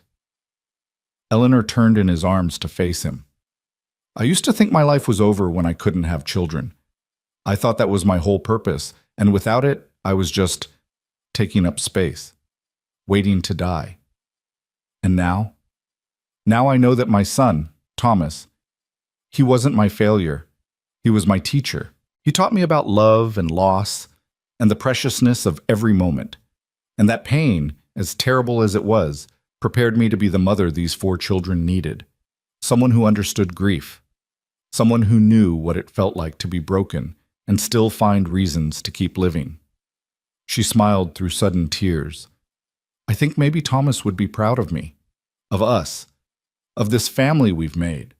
Wyatt kissed her forehead, her cheeks, her lips. "I know he would be, just like Clara is, just like everyone who ever loved us is proud of what we've built here." They stood together in the darkness, drawing strength from each other the way they'd learned to do over these months of building a life together. Outside, a storm was rolling in from the mountains, bringing the promise of rain and the sharp scent of ozone. Inside, their children slept peacefully, secure in the knowledge that they were loved and wanted and would never be abandoned again. The autumn that followed was the most beautiful Eleanor had ever experienced. The cottonwoods turned gold, the air grew crisp and clear, and the ranch settled into the rhythms of harvest and preparation for winter. Eleanor taught the children their lessons in the mornings and worked alongside them and Wyatt in the afternoons, learning the 1,000 small skills that made up ranch life. She learned to preserve vegetables and fruits for the winter, filling the cellar with jars of beans and tomatoes and peaches. She learned to render lard and make soap, to card wool and start a quilt. Mrs. Henderson became a regular visitor, teaching Eleanor the practical skills she'd never needed in her old life but were essential now. The children continued to grow and change in ways that filled Eleanor with pride. Eli had shot up several inches over the summer and was becoming a real help to Wyatt with the heavier work. His gift for numbers had evolved into a talent for ranch management, and he'd started keeping meticulous records of the cattle and horses. Mara had discovered a passion for drawing, filling slate after slate with sketches of the landscape and animals in her family. Tommy remained his exuberant self, but he'd developed a surprising gift for storytelling, entertaining them all at dinner with elaborate tales of his day's adventures. And June, no longer the tiny waif Eleanor had first met, was growing into a sturdy, confident little girl who tagged along with her older siblings and held her own in their games. One evening in October, when the first snow was dusting the mountain peaks and the air carried the promise of winter, the family gathered around the fire after supper. Wyatt was carving a new handle for a tool that had broken. The children were supposed to be doing their evening chores, and Eleanor was mending by lamplight. June appeared at Eleanor's elbow, her small face serious. "Mama, I need to tell you something." "What is it, sweetheart?" "I don't remember my first mama, the one who had me in her tummy." June's dark eyes were troubled. "Eli and Mara and Tommy, they remember their first mamas and papas, but I don't remember anyone before Ma Clara. Does that make me bad?" Eleanor set down her mending and pulled the child into her lap. "Oh, honey, no, that doesn't make you bad. You were so little when you came to this family, just a tiny baby. It's natural that you don't remember before that. But sometimes I feel sad about it, like I'm missing something important." Eleanor held her close, feeling the weight of this small person who'd come into the world unwanted and unloved and had somehow, miraculously, ended up here. "You know what I think? I think maybe your first mama loved you so much that she knew she couldn't take care of you the way you deserved. So she brought you somewhere safe, somewhere she knew you'd be found by people who could love you properly. That took courage, June. She could have made other choices, harder choices, but she chose to give you a chance at a good life." "You really think so?" "I do. And I think she'd be so proud if she could see you now, healthy and happy and loved by a whole family who'd fight dragons for you." June considered this for a moment, then nodded slowly. "I'm glad she brought me here, because now I have you and Pa and Mara and Eli and Tommy. That's a lot of people to love me." "That's right. You're very rich in love, June Marie Boone." The child beamed at the use of her full legal name, the one that made her officially part of this family. She snuggled deeper into Eleanor's arms and announced, "I think I'm the luckiest girl in Wyoming." "I think," Eleanor replied, kissing the top of her head, "that we're all pretty lucky." Winter came hard and fast that year, blanketing the valley in snow by mid-November and keeping them housebound for days at a time. But the house was tight and well-provisioned, and somehow the forced closeness only strengthened their bonds. They played games and told stories, did lessons around the kitchen table, and worked on projects that would have been impossible during the busy spring and summer. Eleanor taught Mara to read music from an old hymnal she'd brought from Denver, and discovered the girl had a sweet, true voice. Tommy learned to read chapter books, devouring every story Eleanor could provide and begging for more. Eli worked with Wyatt on plans for expanding the ranch, learning to think strategically about business. And June, with the determined concentration only a young child can muster, learned to write her full name and count to 100. On Christmas Eve, they gathered around the tree Wyatt and Eli had cut from the foothills. A scrubby juniper that looked half dead, but that the children had decorated with strings of popcorn and paper chains and dried apple slices. There were no store-bought presents, but everyone had made something for each other. Eleanor received a carved wooden box from Wyatt, a drawing of the family from Mara, a collection of interesting rocks from Tommy, a scarf knitted from yarn unraveled from an old sweater from Eli, and a lopsided clay bowl from June that was the most precious thing Eleanor had ever been given. After the children were finally asleep, giddy with excitement and sugar from the cookies they'd made, Eleanor and Wyatt sat by the dying fire, holding hands and watching the play of light on the walls. "This time last year," Wyatt said quietly, "I was wondering if I'd make it to spring. Wondering if I had the strength to keep going without Clara, to keep fighting for kids who weren't even legally mine. The loneliness was eating me alive. And now? Now I have you. I have them, really and truly and legally. I have a reason to get up every morning that isn't just grim determination. He turned to face her fully. Eleanor, you saved us. All of us. This family would have fallen apart without you. We saved each other, Eleanor corrected. I was just as lost as you were, just as certain my life was over, and then I walked through that gate and you smiled and said my barrenness was good because you had enough kids for both of us. Do you remember that? How could I forget? It was the truest thing I'd ever said. Wyatt pulled her close. You want to know something? When I saw you standing there with your carpet bag and your worn dress and your eyes full of hurt, something in me recognized something in you. I thought, here's someone who understands loss. Here's someone who might understand us. You were right, Eleanor whispered. I did understand. I do understand. And I thank God every day that I had the courage to stay. They sat together until the fire burned down to ash, until the house was cold enough that they needed to retreat to their bedroom and the warmth of shared blankets. As Eleanor drifted off to sleep in her husband's arms, she thought about the long road that had brought her here, the pain and loss and desperation that had felt like the end of everything. But it hadn't been the end. It had been preparation. Every moment of grief had been teaching her how to hold space for other people's pain. Every moment of loneliness had been showing her how precious connection was. Every moment of believing she was worthless had been preparing her to see value in children the world had discarded. She'd come to this ranch believing she had nothing to offer, but she'd been wrong. She'd had everything to offer, just not in the way she'd imagined. Spring returned to Bennett Valley with its usual dramatic flair. The snow melting in rushing torrents, the grass exploding into green, the cottonwoods budding out almost overnight. The Boone family emerged from their winter hibernation like bears from a den, blinking in the sudden brightness and eager to be outside again. On a morning in late April, Eleanor stood in the yard watching the children play while Wyatt worked with a young horse in the corral. June was turning 5 next week, and the baby roundness was leaving her face, revealing the person she'd become, confident, curious, deeply loved. Mara, at 10, was on the cusp of adolescence, her body beginning to change in ways that both excited and frightened her. Tommy, 8 now, was missing both front teeth and looked like a jack-o'-lantern when he grinned. And Eli, who just celebrated his 13th birthday, was nearly as tall as Wyatt and developing the rangy strength of young manhood. They were growing up so fast, these children of hers. Soon enough, they'd be adults, making their own choices, building their own lives. The thought should have been frightening. After all, she'd only had them for a little over a year. But instead, Eleanor felt a quiet pride. She and Wyatt were giving them the tools they'd need: education, love, confidence, the knowledge that they were valued and wanted. Mrs. Henderson came riding up the valley road, her horse picking its way carefully through the mud left by the spring melt. She dismounted at the gate and hurried over to Eleanor with obvious excitement.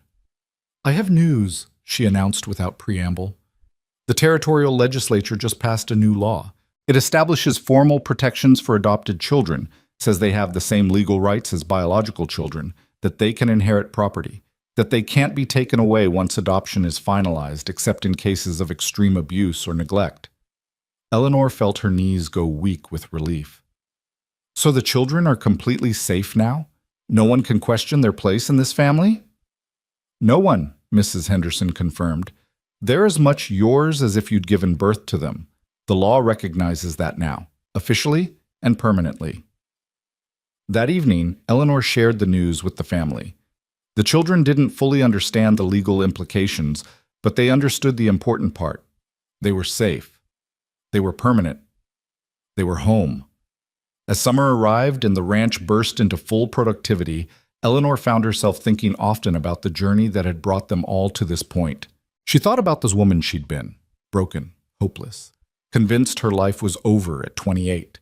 She thought about the children who'd been cast off by the world, labeled as unwanted or too difficult or simply inconvenient.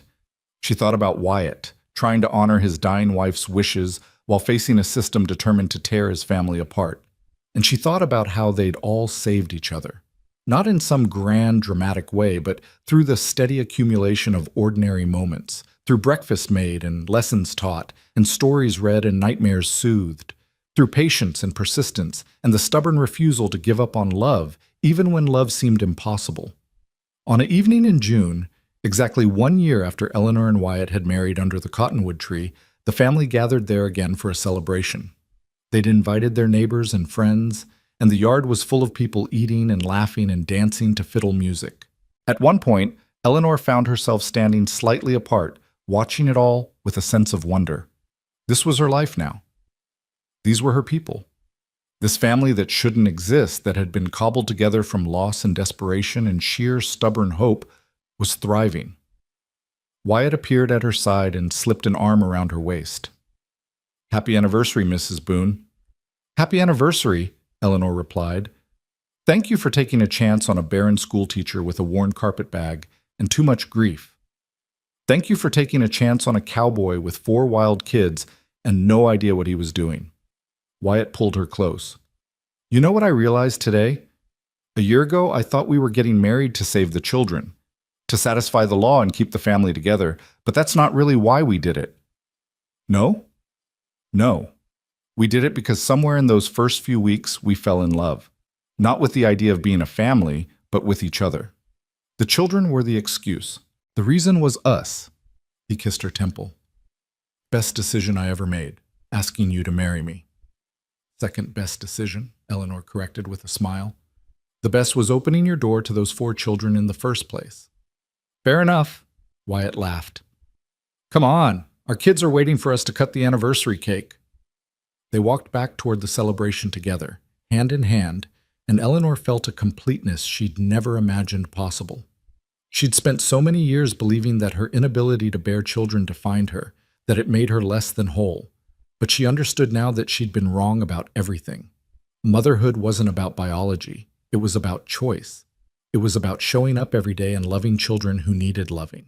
It was about creating a home that was built on something stronger than blood, built on commitment and patience, and the stubborn belief that family was what you made it, not what you were born into. She gathered June into her arms as they approached the cake table, and the other children clustered around, Mara and Tommy on one side, Eli on the other, all of them looking at her with such love and trust it made her throat tight. "Make a wish, Mama," June demanded. "You and Pa both have to make a wish before you cut the cake." Eleanor looked at Wyatt, at their children, at the friends and neighbors who'd supported them through the hardest year of their lives. She thought about wishes and how foolish they'd always seemed to her, wanting things you couldn't have, hoping for miracles that never came. But maybe wishes weren't foolish after all. Maybe they were just prayers in disguise. Maybe every time she'd wished for a family, for children to love, for a purpose beyond just surviving, the universe had been listening.